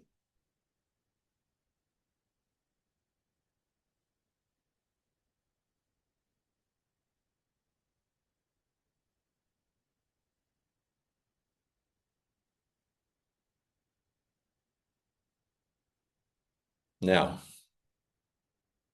bring your focus into the belly.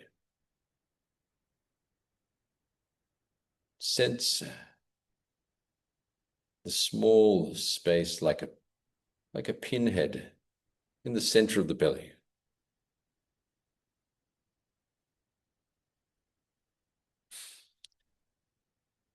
Now, as you continue to breathe deeply, calmly, imagine a sky blue ball of light that starts to radiate within and slightly around the belly.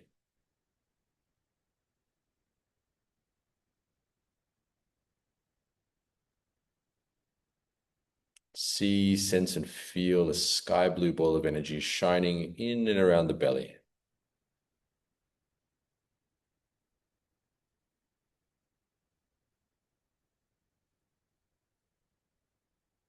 Feel a sense of peace,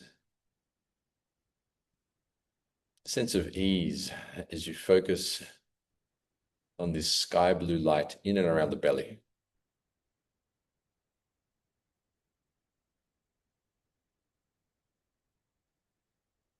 Now,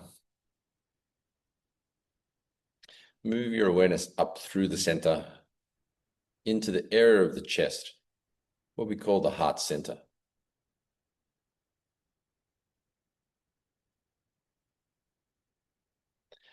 Now imagine a rose white sun.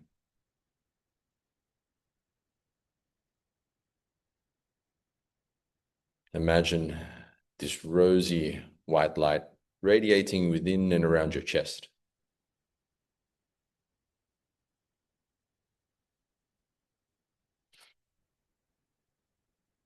Calm, gentle breaths as you feel only a good feeling, like a lovingness in your heart.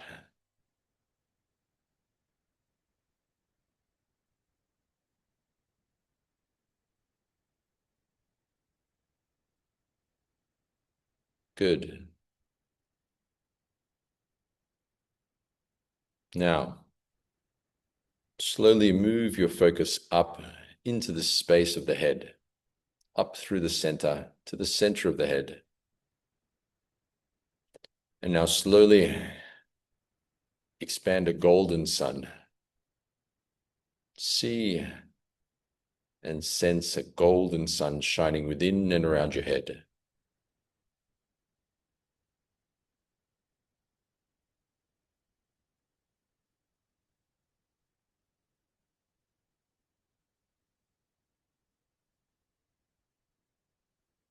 Calm, peaceful breaths.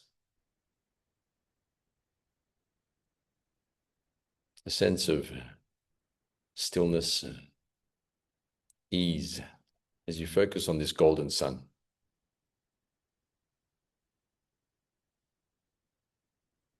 Now, imagine a line of light from the tail to the crown. See, sense, and feel a bright light, a bright white energy radiating in the center. Physically relaxed, emotionally calm, and mentally still. As this white light from the center now expands from the center into the whole body. Feeling the chest, back, and belly, the neck and the head, the shoulders, hips, arms, legs, hands, and feet. See yourself as a body of light.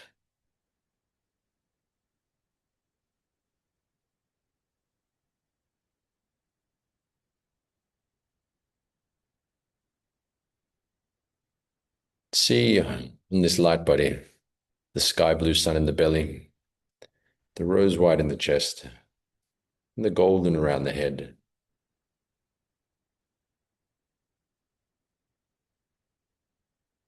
Activated as you center.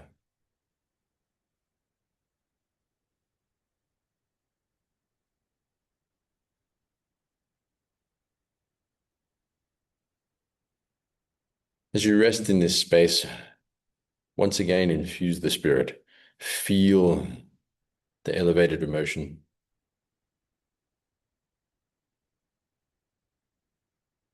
Flowing through your center, expanded into your space.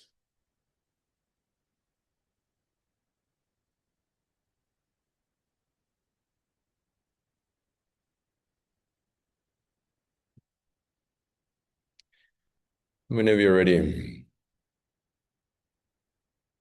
bring your focus back to the body, the space you're in. And you can open your eyes.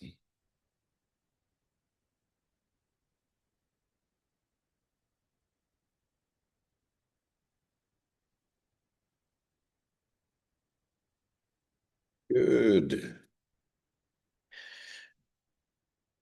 Righty. So I know we've gone through a lot today, and there are pieces to this.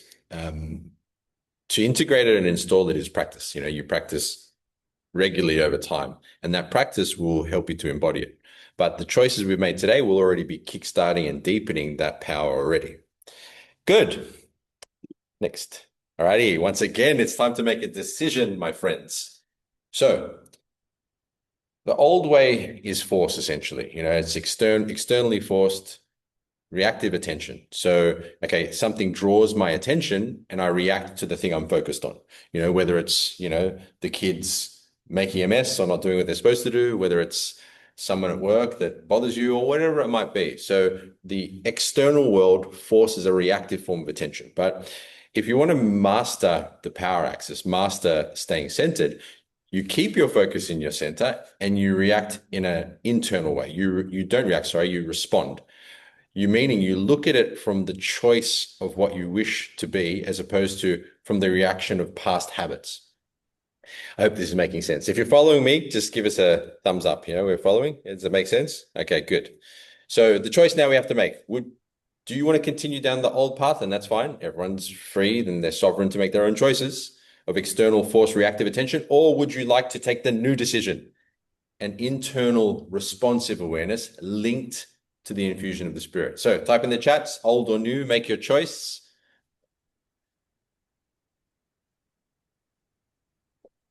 My job Lots today. of news, lots Great. of news. Good. My job today is to help you make essentially 5 new decisions, 5 good decisions, which help you to master the power axis and bring the foundation of ageless internal power. Because without the center, it's pretty much impossible to activate the state. Good. All righty. New. Love it. So next piece. This is now the embodiment. This is now, okay, simple set of exercises that you can do 5 minutes a day to bring this to life, because you have the meditative part where you sit and you practice and you get into the feeling of it and the experience of it, mentally, emotionally, physically, and energetically. So you get to experience it. But then you want to bring it into life. So it's not just about being peaceful and powerful as you sit on your bed. It's about being it in life as you are at work, as you are doing your sparring, as you're doing your sport, whatever it might be. And our martial practice is generally the place where we install that and bring it out. Now, these 5 minute of exercises, these 6 exercises you do over about 5 minutes, when done consciously and correctly with the exercises that we've just done, embody it into your system. And it's all focused around getting your spine moving and mobile with the feeling quality and the condition we've been talking about, and also spreading it and connecting it through your whole structure. So this sequence of exercises.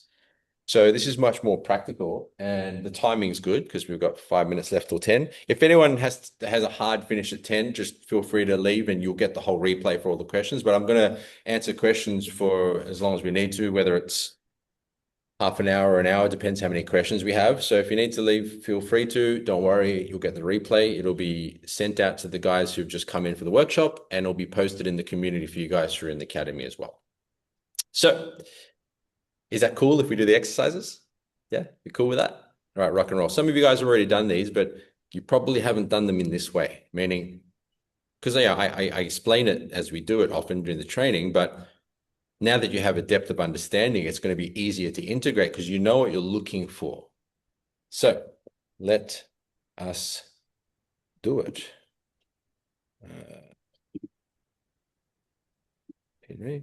Alrighty, so Mel, is it you're seeing my screen? Is everyone seeing my screen? Yeah? Yep. Yeah, if you're seeing my screen, just give me a thumbs up or a top of one in the chat if your screen's closed, just so we know. All right, cool. All right, let's do this. So grab a space where you got some room. Got my whiteboard in case we have any questions at the end I need to answer. Oh, and FYI, we're doing an event here in April, 3 days. This is my HQ in Sydney, so put that into your calendar. The dates are in the academy for you guys in the academy. For you guys who aren't, I'll put it on my socials unless you jump into the academy as well. Alrighty, so just stand comfortably facing forward. So the idea is that your feet face forward so that you can help with focus of the body. So you want them at least facing forward. Wing Chun guys, you can put your toes in if you want to be more in your stance, but the idea is at least forward, so that you have a physical layer of focus with your body all aimed in one direction. So start with your feet facing forward, staying nice and upright. Take some deep breaths. Calm deep breaths, softly draw up from the base, and now sense the center. So we've already done a lot of center exercises now, so you should have a focus in your center. Breathe in and rise up through the spine. Breathe out, release. So get a sense of rising. Activate the good feeling quality. Now, maintain that sense of risenness with a good feeling in the center as we do what's called the bend and bow. So I'll turn side on. You can just face me where I tuck my chin to my chest, soften my breastbone, keep my eyes to my belly. And it's a sense of expansion as I lengthen all the way over and come all the way down to the furthest point. So go all the way down to the furthest point as you maintain that sense of good feeling and expansion through the spine. Once you reach the bottom, rest there for a moment and then slowly come back up. So your focus is on risenness, expansion, and then coming up to look up to the sky. So you're lengthening and extending as you look up and then rolling back down. So your focus is risenness, expansion through the center, and that good feeling quality. So over time will be very easy. You'll just place your focus there and it'll be there, but slowly, slowly. So in your own rhythm, bending and bowing. The guys who are more advanced with this, you can be focused purely on sensing and good feeling as you let the body do the movements. So bend and bow, but your attention is on the good feeling quality and the expansion. It's quite a simple movement, so you don't have to think too much about it. I want you to focus on sensing the center and the infusion of the spirit. Simply put, sense and feel good. Length, extend, sense, feel good. All righty, good. Now coming back to that neutral stance. This is embodiment. This is a great thing to do at the beginning of the day. Get into a good feeling, move your body, or before your martial or your sport training or whatever it might be. Now bring your feet underneath your center, standing with your two legs together like pegs. Raise one knee up. So you're raising one knee up. Draw up from the base, infuse the spirit now, and now make circles with your knee. So your idea here is that you're rising and expanded through the center as you circle the knee, yeah? We'll just do the movement first and I'll explain the internals. Other way.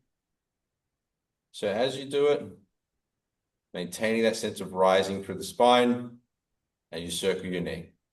Put down, now switch. Rising through the spine, nice and tall, good feeling quality, as you circle the knee. Good. Keep going. Other way.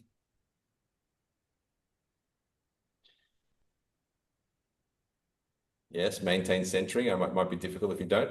All righty, now back to the feet together position. Now, as you bring one leg up, now this time as you center, I want you to expand out, expand your awareness out through the knee to the foot. So the idea now is that you're expanding through the joint because you want your joints to have a sense of expansion.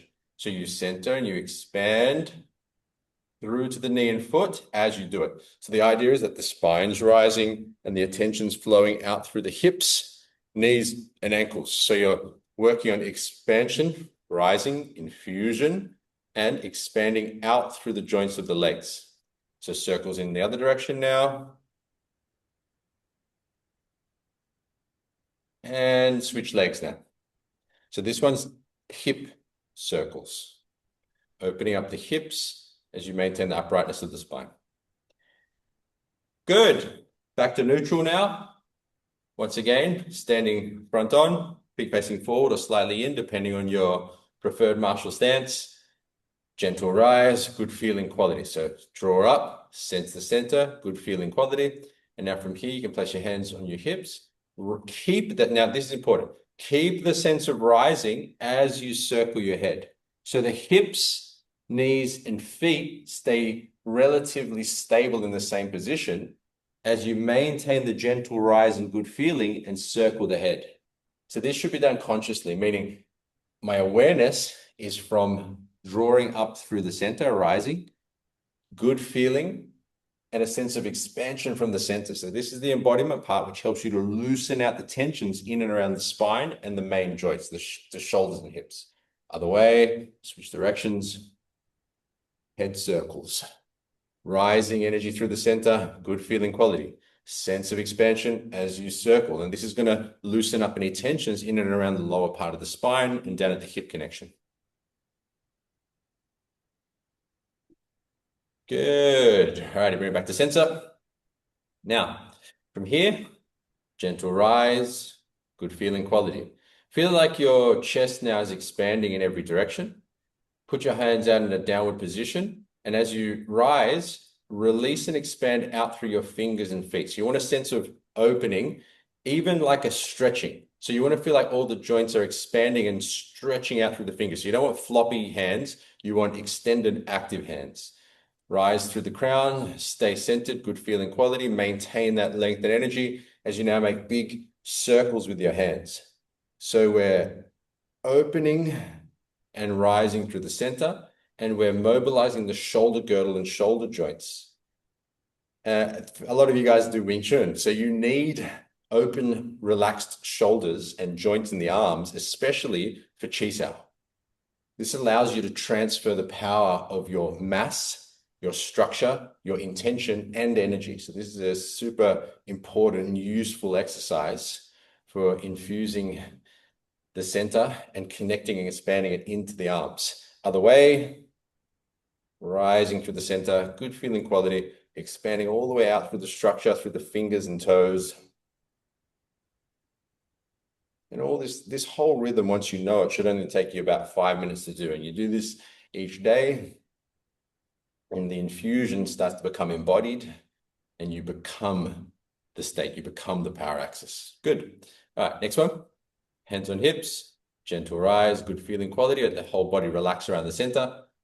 Now circling the head as you open up through the neck and the upper part of the spine. We only do this one usually around 3 times each way. There's no need to go too hardcore and make yourself dizzy. And there shouldn't be too much force here. Or really ever there should be much force, but you get the idea. Don't force this movement. Whereas the last one, you were kind of stretching. Switch directions, stretching out through the fingers to activate the joints and the structures. Nice big circles of the head. Good. And then just shake your body out. So as the last one, as you shake, you shake, and then when you drop down, the drop is a trigger to draw up. So as I drop the weight, I draw up through the center at the same time. So it's like I'm encouraging a rise and a release from the sense of the physical mass hitting the floor. So coming up, drop, and then you can shake out a bit, coming up. So I'm coming up onto the balls of the feet, dropping onto the full feet. So dropping onto the full stance, letting the mass drop down as I rise up. You can just do smaller ones as well. Yeah, up, the big drop, and then you do small ones too. Good. All righty. So we did the two exercises. We did the last one where we did the expansion. Yeah, we remember we did that meditation, and then we just did the embodiment exercises. These embodiment exercises are what I suggest you do daily. They literally only take 5 minutes. Try to habit stack it, meaning whether you do it before your training, your class that you do with your training, or whether you do it in the morning when you wake up. If you can habit stack these and just simply think about what we've spoken about today, softly drawing up, sensing the center, expanding from the center, rising with a good feeling. So activate, draw up, sense, rise, good feeling. Like over time will become quite easy to do. And you'll just think infusion, or you'll think rise, or you'll think power axis, and it's on. But of course, first you must learn it before you do it. Just like driving. When you first drive, this accelerator, brake, indicator, steering wheel, rear vision mirror, and at first you're like, what's going on? But now you don't even think about it. You can just drive without thought. So eventually the power axis will just be like that. So don't stress about it. Now, what do you reckon, Melissa? Should we do one more breakout room to share observations from that before Q&A, or would you reckon just jump? Sure. Yeah. Yeah. Or you can maybe just do a big one in here and just if anyone has anything to share. Or... Okay. Actually, I really need to run to the bathroom. So yeah, okay, sure. Observations it is. Observations and bathroom break at the same time. Yeah? Is that cool, guys? You cool with that? Sounds good. Okay, great. All right, let's do it. Observations and bathroom time. Let's go. Jump in your breakout room and take a pee-pee if you need.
Did the breakout rooms not work?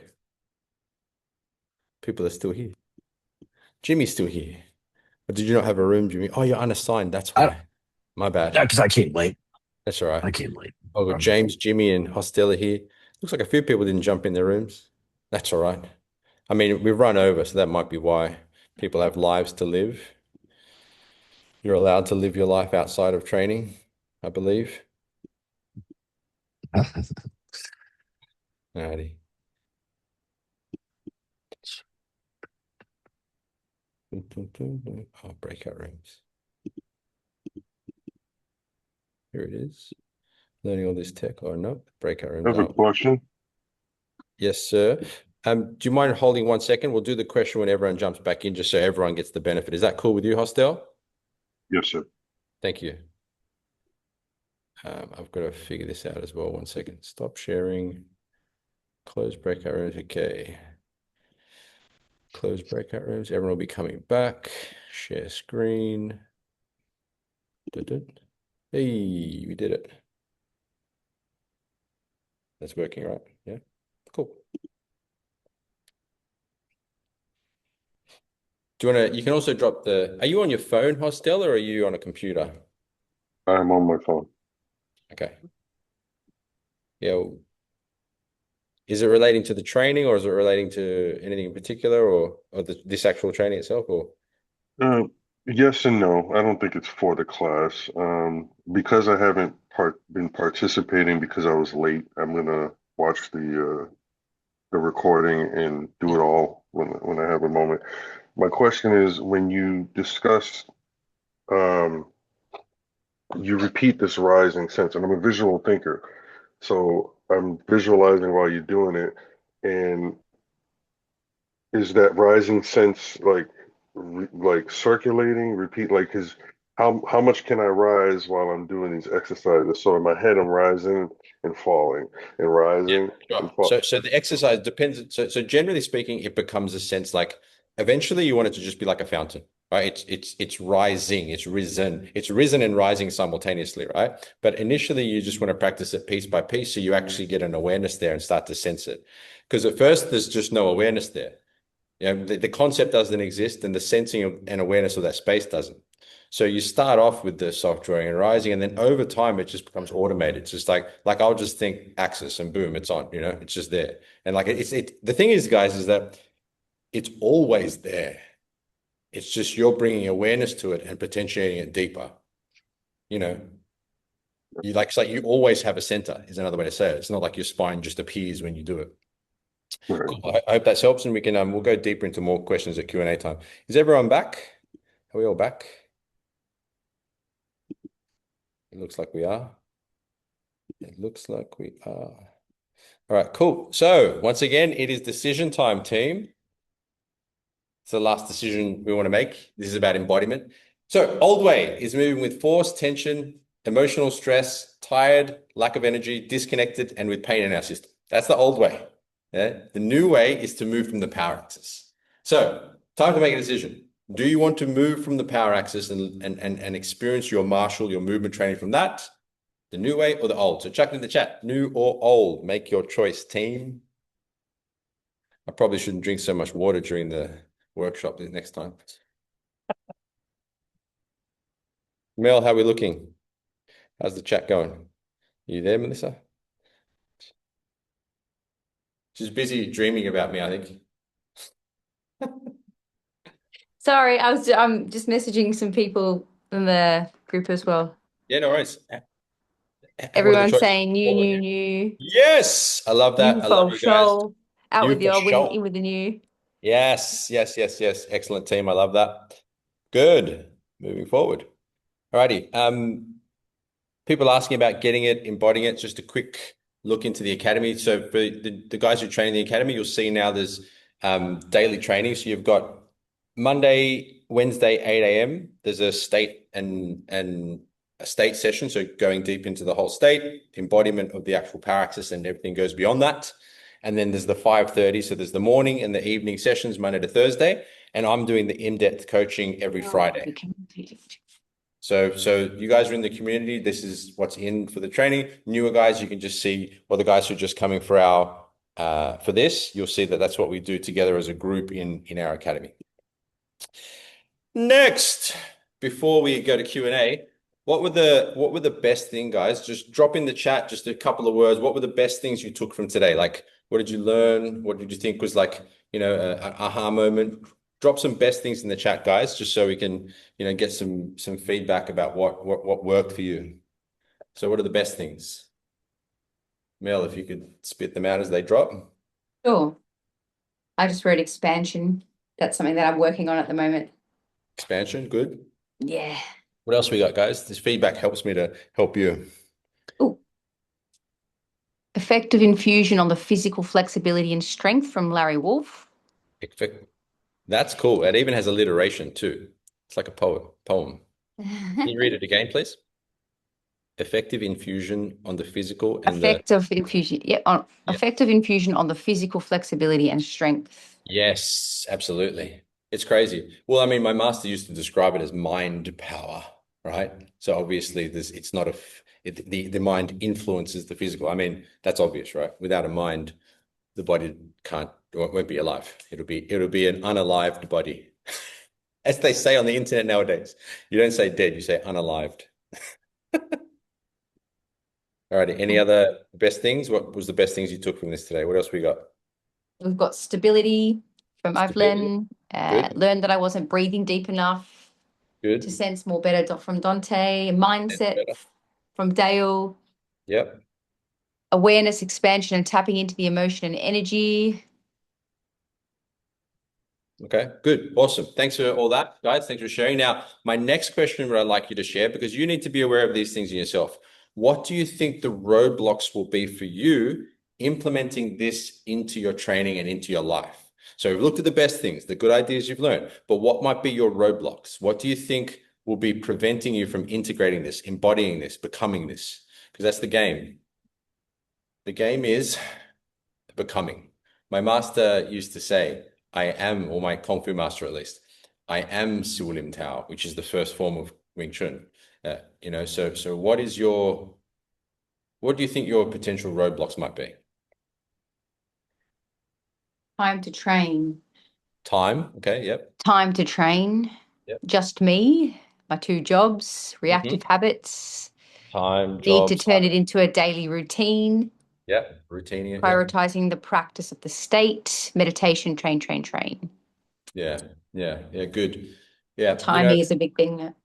Yeah. Time. Got it. The good news is that, this is a state that you want to bring into daily life. So you can be washing dishes on the toilet, you can be doing whatever and be training this.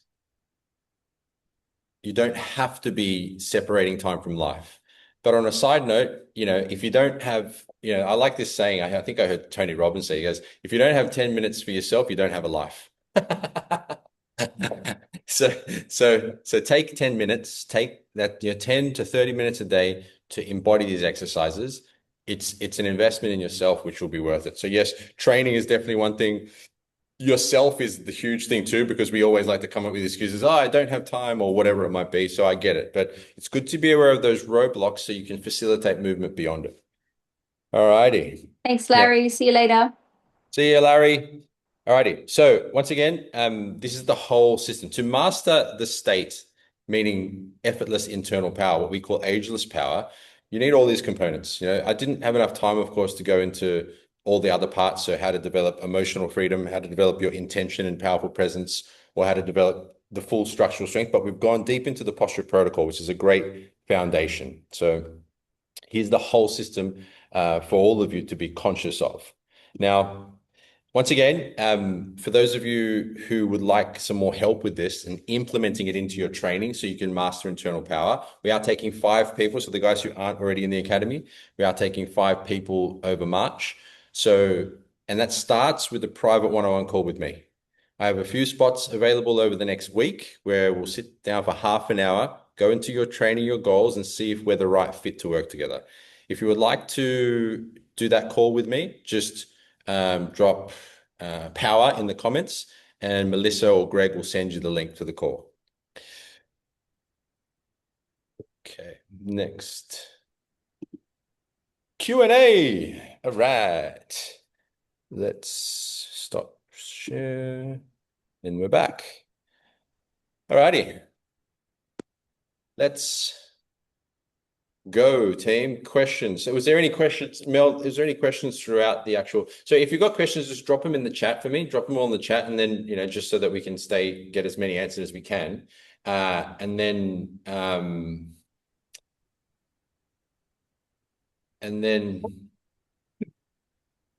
Mel, I think you just put the link to the Zoom session in there. Oh shit! Sorry, guys. Ignore that one.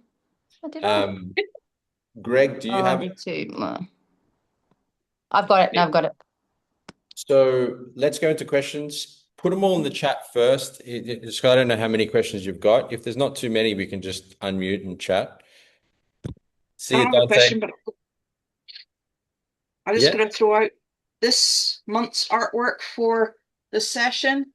There's the calming blue and purple higher level, and the dude is walking through the lower levels of the red and the yellow stuff. Awesome. I love that. I love how you're so artistic. I love how you're always there's the dude sitting in it. So that's us. That's us sitting in our state and our peace and the stuff in us as the world explodes around us. Wait. I just pinned you so people can see it. All right. I'll take a photograph and pin it this time. Yeah. Can you pin it? Yeah. Can you post it in the community? I still got to finish the last ones from last month. It always comes to the same, that higher vibration Yeah. Inner. Yes, that's right. The whole idea is that your center becomes the trigger. So whether you're softly drawing up, whether you're sensing it, whether you're rising or expanding, which becomes all unified within the infusion, that activates the connection to the higher fields, which is what is the foundation for the power of that. Meaning, simply put, the reason my master could manifest internal power is because of his level of consciousness. Without that, it would not have happened. And we can observe that through the people in my training group and just in life, people I train, regularly, that the more tense, the lower the emotional quality via intention and attention, meaning, just simply put, negative thinking patterns, negative emotional states, prevent you from being able to manifest internal power. It's really interesting, actually. I've observed that when someone's in a negative emotional condition, they lack awareness of themselves. So it's like they're not conscious of themselves in space. And I'm sure we've all had that experience where you're having a disagreement or an argument with someone, and perhaps they're not in a very good state, and then they'll say something to you and you repeat it back to them. You say, so what you're saying is X, Y, Z, and then they'll go, I didn't say that, even though you're saying exactly what they said verbatim. And that's just because it's called being below the level of consciousness, like you're unconscious. So below that level of power, you're unconscious. You're not aware of what you're doing. You're literally asleep. That's what in the Matrix they say, you're asleep when you're in the Matrix, right? Because you're not conscious of yourself. So yeah, it's the key. All righty, Mel, do we have any other questions? I had two. So we had one from Ulrich. Forgive me if I haven't written this down exactly how you asked it, but from my understanding, what you wanted to know, Ulrich, is do I need to maintain the state always, or is activating it enough? Just simply activating it enough? Exactly. Okay. So, can you ask it again, Ulrich, just so we're clear? No, this is exactly the question. If I pull up the perineum and build it up to the crown, do I have to do that permanently, or? I understand. Yeah, good question. That's a great question. Super. Thank you. Thank you, Ulrich. That's a perfect question. So there's a couple of things to be aware of. The first thing is that it's already happening. The degree of power depends on how clear and aware you are. So at first, we start via doing exercises to make it more clear and more conscious. So we softly draw up, we rise, we practice it daily. So I still practice daily just because it feels fantastic. My master would say, when you discover the power in Wing Chun, in Siu Lim Tao, it becomes a joy of living. Now, you start practicing it consciously, so you become conscious and aware. But over time, it just becomes a natural thing, meaning for example, you always have feet, right? But you don't always notice your feet. You always have a center, but you don't always notice your center. By bringing attention to the center, you can increase the level of power generated. So for example, you've got a wooden dummy there, right? Yeah, so you're a Wing Chun guy, right? You do Wing Chun? Yeah, awesome. So you're chi-sang with someone, right? And you notice, oh, wait a second, I'm getting tight in my shoulder, or my back's getting attacked by okay, I can softly draw up, rise, and that will increase the power in my system. Oh, now the tension's gone. That's cool. So you can increase it via attention and activation, but it's always on, Ulrich. That's another way to think about it. It's always on. The amount of focus you give to it will increase its power. Okay. You always have a spine. That's another way to think about it. Okay. Yeah. Okay, got it. So, and then one last idea you want to keep in mind with that is that, I asked my master the same question, the exact same question. Is it something that I have to be aware of all the time? Do I have to turn it on and off? How's it work? And he just looked at me like, he's like, oh, he often would look at me like, maybe because of the English thing, and go, and he goes, I am Siu Lim Tao. I am the state. And I was like, oh, okay. So it's like I said, it's embodiment, Okay. So in short summary, you start off practicing it so you become aware of it. Softly draw up, rise, expand, embodiment exercises. You consciously work on it in your forms, in your luksao, your slow rolling arms, in your chi sao, in your sparring. And then it just becomes something you decide, I'm going to turn the volume up, I'm going to turn the volume down, up and down, Okay. up and down. Via intense. You don't even need to think too deeply because you've already trained it, just like the driving analogy. You know, you could probably, I don't suggest you do this, you could probably be texting and driving and, you know, and talking to your friend, and you probably could. I wouldn't suggest you do, but that's because you know how to do it. Okay. As you integrate this, as you install this, you won't have to concentrate too hard. Okay. Cool. Good question. How long does it take until you have it promptly? That's another great question. I think the way we would approach that would be the speed of its integration is relative to the level of energy and consciousness. Meaning, if we take the small Chinese lady who was able to flick people around, and you take the strong guy who trained a lot and was getting worse, it was their emotional quality which sped up the process. So my focus to you wouldn't be how long does it take? My focus to you would be how do I stay in a good feeling throughout my day? That'd be the focus. Yeah, because if you base it on a timeline, then it's not the right measurement tool, because your emotional quality on a general timeline should be going upward. Does that make sense? So for example, if you rated yourself, if you had a calendar of 365 days, and every day you rated yourself from shame and despair to peace and enlightenment, 1 to 10, you'd want to see a gradual increase in that number over the year. That'd be a more precise measuring tool than how long will it take me to embody it? Because that would ensure you are increasing in power, because the way you train will be from the right place. Okay. This is the thing that everyone misses. Everyone thinks that all humans are the same. They're not. You know, they're just not. Some people are more angry. Some people are more passive. Some people are more courageous. Some people are more peaceful. Some people are more, you get it? And so my suggestion to you, actually, because you're asking very good and intelligent questions, the kind of questions that people that get far with this get, is I would read the book Power versus Force if I was you. It outlines that exact scale and the direction you want to go. Have you read Power versus Force? Yes, I have. So you get it. Have you read Letting Go? Yeah. You Also, read it. Fantastic. So you get it already. That's good. so I read it because it was your recommendation in one of your videos, and I saw it. Good. So my suggestion finally to you would be, don't think how long till I get it. Think, can I get into an upward flow of power?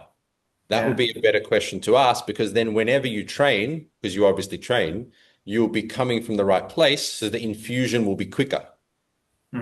Like, imagine trying to infuse it from a state of anger every day. Yeah. Cool. Awesome. Thank you, Ulrich. Thank you. All right, Mel, what we got next? There were two here from Evelyn. The most recent one is the tailbone only contracted when we rise and should stay on in order to let everything else be relaxed? Sure. So is the tailbone on every time we rise, and should it stay on in order to stay relaxed? So the first thing is, it's not the actual tailbone that we're activating. We're softly drawing up at the actual anus itself, so where you excrete solids. That's the first thing. The second thing is, and this is actually a danger and in Kung Fu in general, is that often people tell you to tuck the tailbone and move the bones on purpose. That's completely wrong. Completely wrong. If you're moving your tailbone on purpose, stop, because you're making yourself worse. The tailbone's positioning is relative to the state, meaning if you center, draw up, and rise correctly, the muscles will release and influence the position of the spine. So it's not physically forced, it's state responsive, meaning as you draw up and sense the center correctly, like I just taught you, the tailbone and the bones, the spine will integrate into the correct stacking by itself.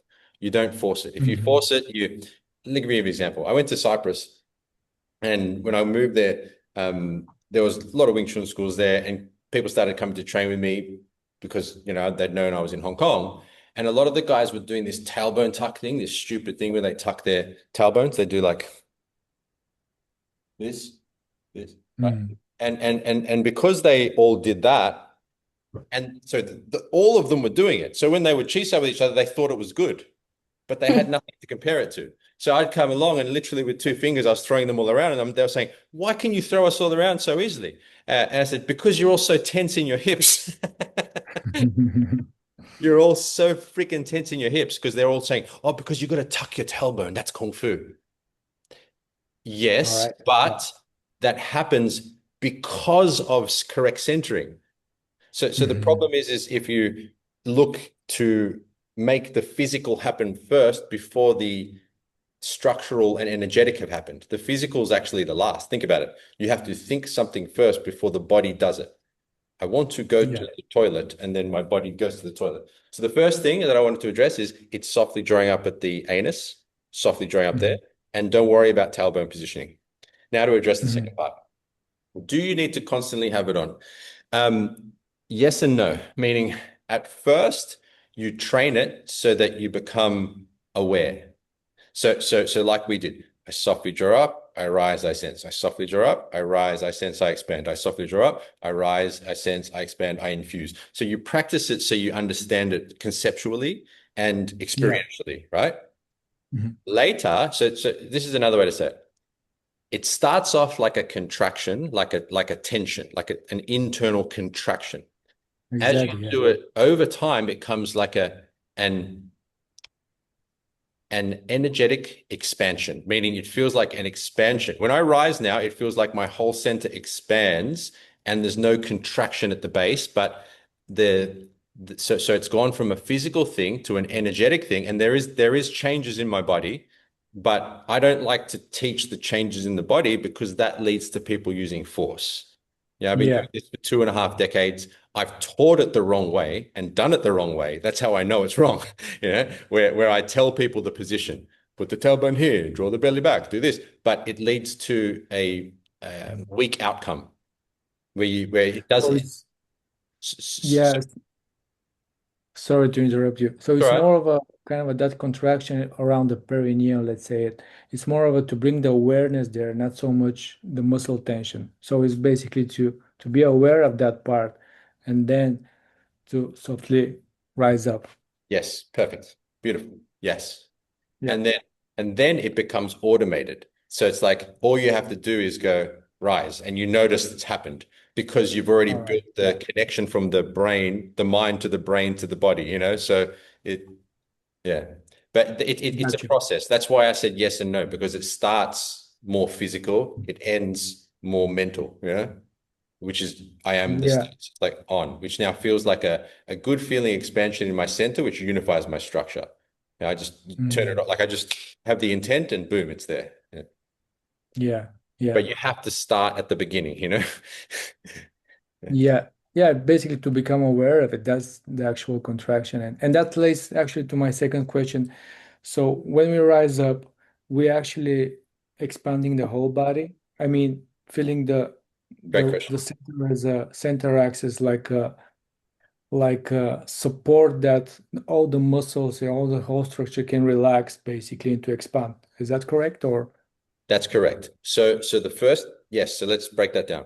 The first thing is to get a sense of rising and expansion through the center. If that's risen and expanded correctly, you can then spread that to the rest of the body.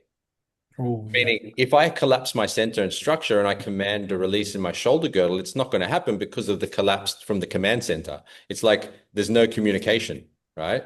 So I have to Taigong, center, expand, and from there I command it, and now it can actually release from there. Because firstly, it has the physical space to release. Secondly, you're commanding it from, like the multiply your focus, from the mind, heart, and body, chi, energy, you're commanding the release. Because you're centered. You understand? So the command comes from here. Yeah. So yeah, you're Thank you thinking in very a much. very precise way. That's good. It just becomes a matter of embodiment. So now when you go to what martial art do you practice again, Evelyn? I'm just curious. I'm just dirt bike, snowboarding, all kinds of Oh, other beautiful. sports. Yeah. But So yeah, for example, when you snowboard, right? yeah, I love snowboarding, so much fun. You know, when you're snowboarding, when you go down the mountain, you just draw up and expand. So you make your art your trigger. You draw up and yeah, expand, and you ride the mountain with your focus on that, right? I'm going to stay centered in a good feeling. And then you ride the mountain without doing that, and you compare the two. Often that's a good way yeah. to get an experience. Good. Awesome. Thank you very much. Thank you. Thank you, Makes brother. sense. My pleasure. All right, what was the next question, Mel? We have one from Mandy. Do you believe we are born in the state but disconnect from that state with life and social life imposed on us? And is that natural to be in a state and out of its unnatural? And Yeah, out of it is yeah. unnatural. Great question.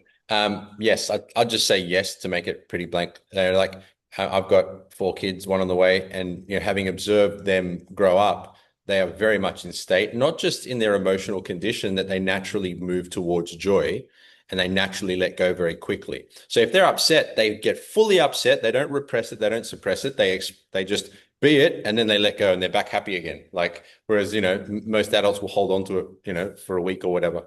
That's the first thing. The second thing is that just when I touch hands with them and play with them, you can feel their structure. You can feel, wow, their structure is so unified. I mean, sure, that until they reach, it's probably around 6 months do they start to do it. They're a bit of a blob before that. But once they get a bit older, yes, their state emotionally, structurally, and even mentally is quite good. And then over time, they copy parents' habits of movement. They copy their emotional conditions. They learn cultural, norms and so on and so forth. So we become less aware of the natural state because the state is a sense of presence, power, and freedom.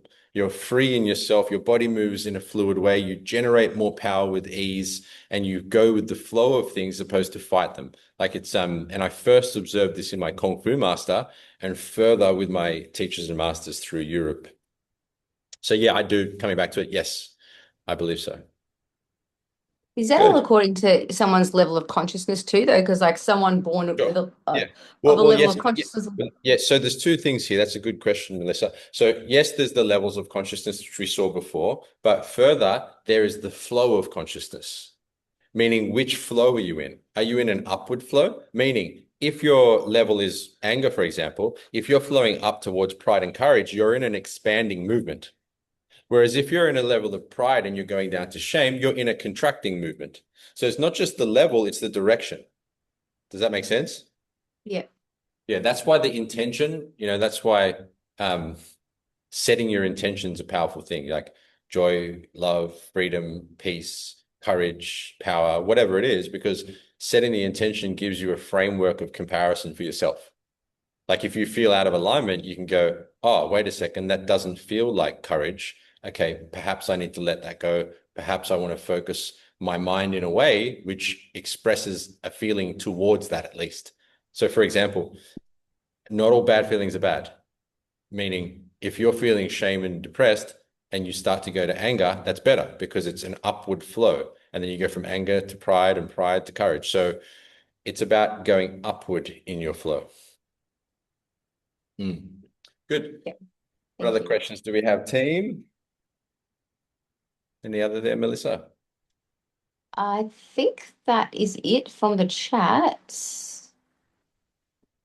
Just a reminder, I've posted the link for Chats with Seafood for those of you that typed power and were interested in chatting with him. It's the correct link is the most recent one in the chat. Cool. So we've got a minute still before I'm going to go to my next thing. So do we have any more questions that you want answered?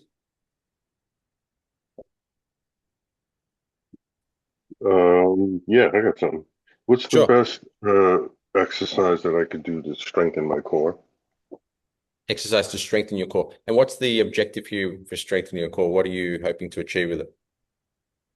So I don't have the answer to that per se. I just noticed that when I stand, I'm always tightening like my upper glutes, and I have tension in that area. And I just assume that that's from I have a little weight that I'm trying to lose, and I'm Sure. thinking it's from a weak core. Okay, gotcha. Yeah, look, so if we look at the problem is you have some pain in your body. Is that correct? Yeah, from a tightening of like my lower glute, my upper glute area. Like Yes, I yes. tighten Gotcha. the So tight yeah. muscles, a bit of pain, and postural imbalances. Okay. So from this type of practice, the idea is that we want to get your structure aligned correctly so that the power comes from the center.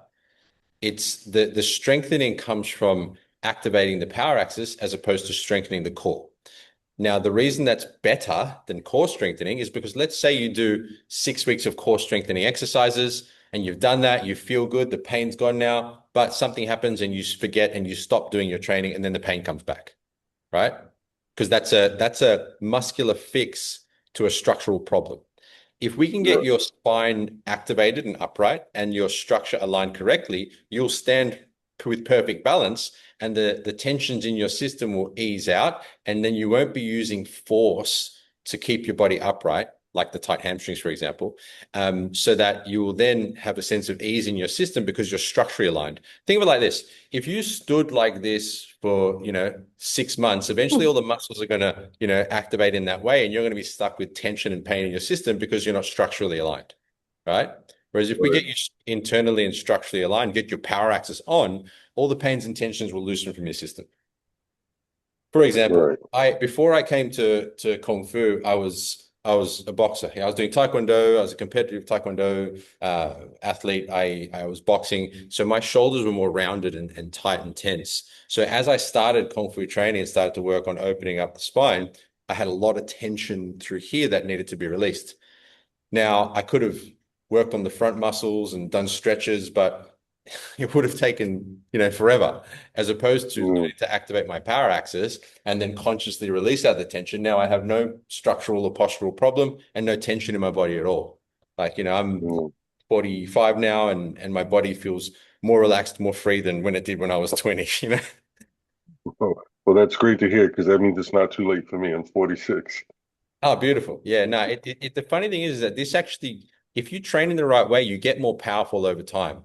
And that was kind of the belief breaker that my master demonstrated for me practically when I first met him. He was like 80, great posture, super happy, joyful, and just, pardon my French, fucking everyone up, like just destroying Yeah. us all, And I was just like, what the hell is going on? It was the kind of stuff that you see, and when you first see it, you think it's bullshit, right? You go, nah, Yeah. that's not real.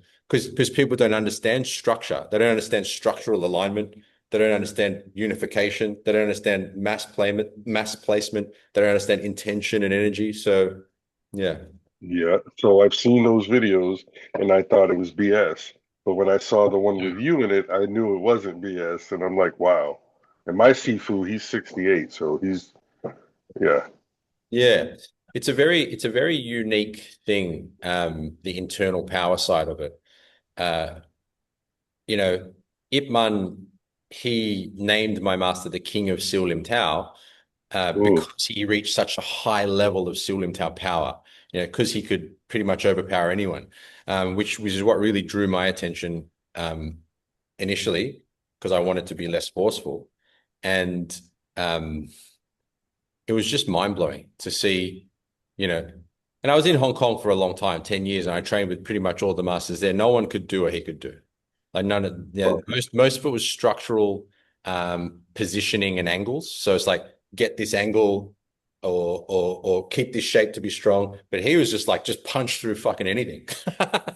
mm, Just punch right through, which is the idea. You want to collapse their structure and punch right through it all so you can control them, which is if mm, you train this system and you embody it, when you do, you'll be able to withstand any pressure in Chi Sao and in sparring. Yeah.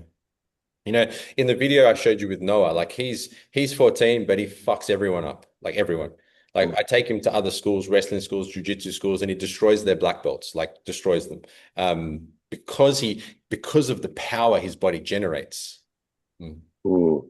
Wow. Yeah. Yeah, you're Flicks gonna me see around. Yeah, you're gonna see him compete too.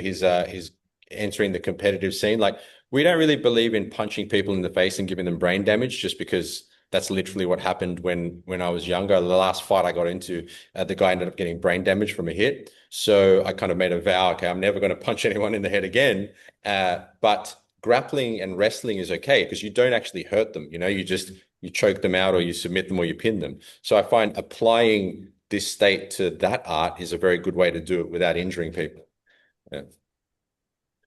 Anyway, to put it simply, get your power axis activated, and then you'll structurally be in the right frame and position so the pain will go, as opposed to training your core muscles, which will be weaker and stronger dependent on your actual training. So it doesn't become a matter of the strength of your muscles. It becomes a matter of how you move your body, which is all the time, right? You always move your body. Right. Yeah. Right. I would just like to know, where will you send the I have to review. I got in here late and I apologize for that. All good. Where can I see the recording? Yeah, I'll have the team email it out to everyone.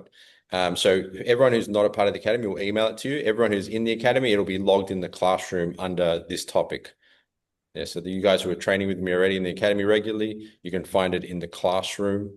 For everyone else, we'll email it to you. Now the academy, sorry? I was going to say the academy, is that live or is that recorded also, where you're in a different time zone? In the academy, we have live sessions. So some of the teachers teach live sessions a couple times, so 4 times a week. I teach once a week in there, and we've got all my other courses and also the events where we meet up and train 3 times a year in person. There's a heap of other stuff. If you're interested in that, then either email us or Mel will send you the link, and we can just explain all that for you. Thank you. Good. Thanks, Hostel. What other questions do we have, team? You guys are awesome. This has been so much fun. Do we have any final questions? For a question, I'm just going to throw something out there. I started Kung Fu when I was 50 and now 57. People don't realize it's a whole body. Like, you're not trying to make your shoulders hurt. You're not trying to make your shoulders hurt. You're just making your whole body. It's a whole mind, body, and spirit improvement at the same time. Is what you were saying. Like, that's right. Very precise. That concept of everything gets dealt with. Yep, that's right. No, you're absolutely right. That's the beauty of Kung Fu. It's not one dimensional. Like, for example, MMA is mainly just physical. But this, Kung Fu, I love the mental, the mind, body, spirit. You're right. It's wonderful. People forget that its origins was Shaolin, which tracks back to the Buddha, who was the Enlightenment guy. Good. Any final questions or discussion points, team, before we round out our workshop for today? All good. Thank you very much, Sifu. Thank you. All right, guys. Thank you very much. I love you guys. That was lots of fun. I'm super excited to keep training for you this month. We're going to be going deep into it. All righty. Much love, guys. Peace, peace, peace. Bye, guys. Take care. Thanks. Thank you.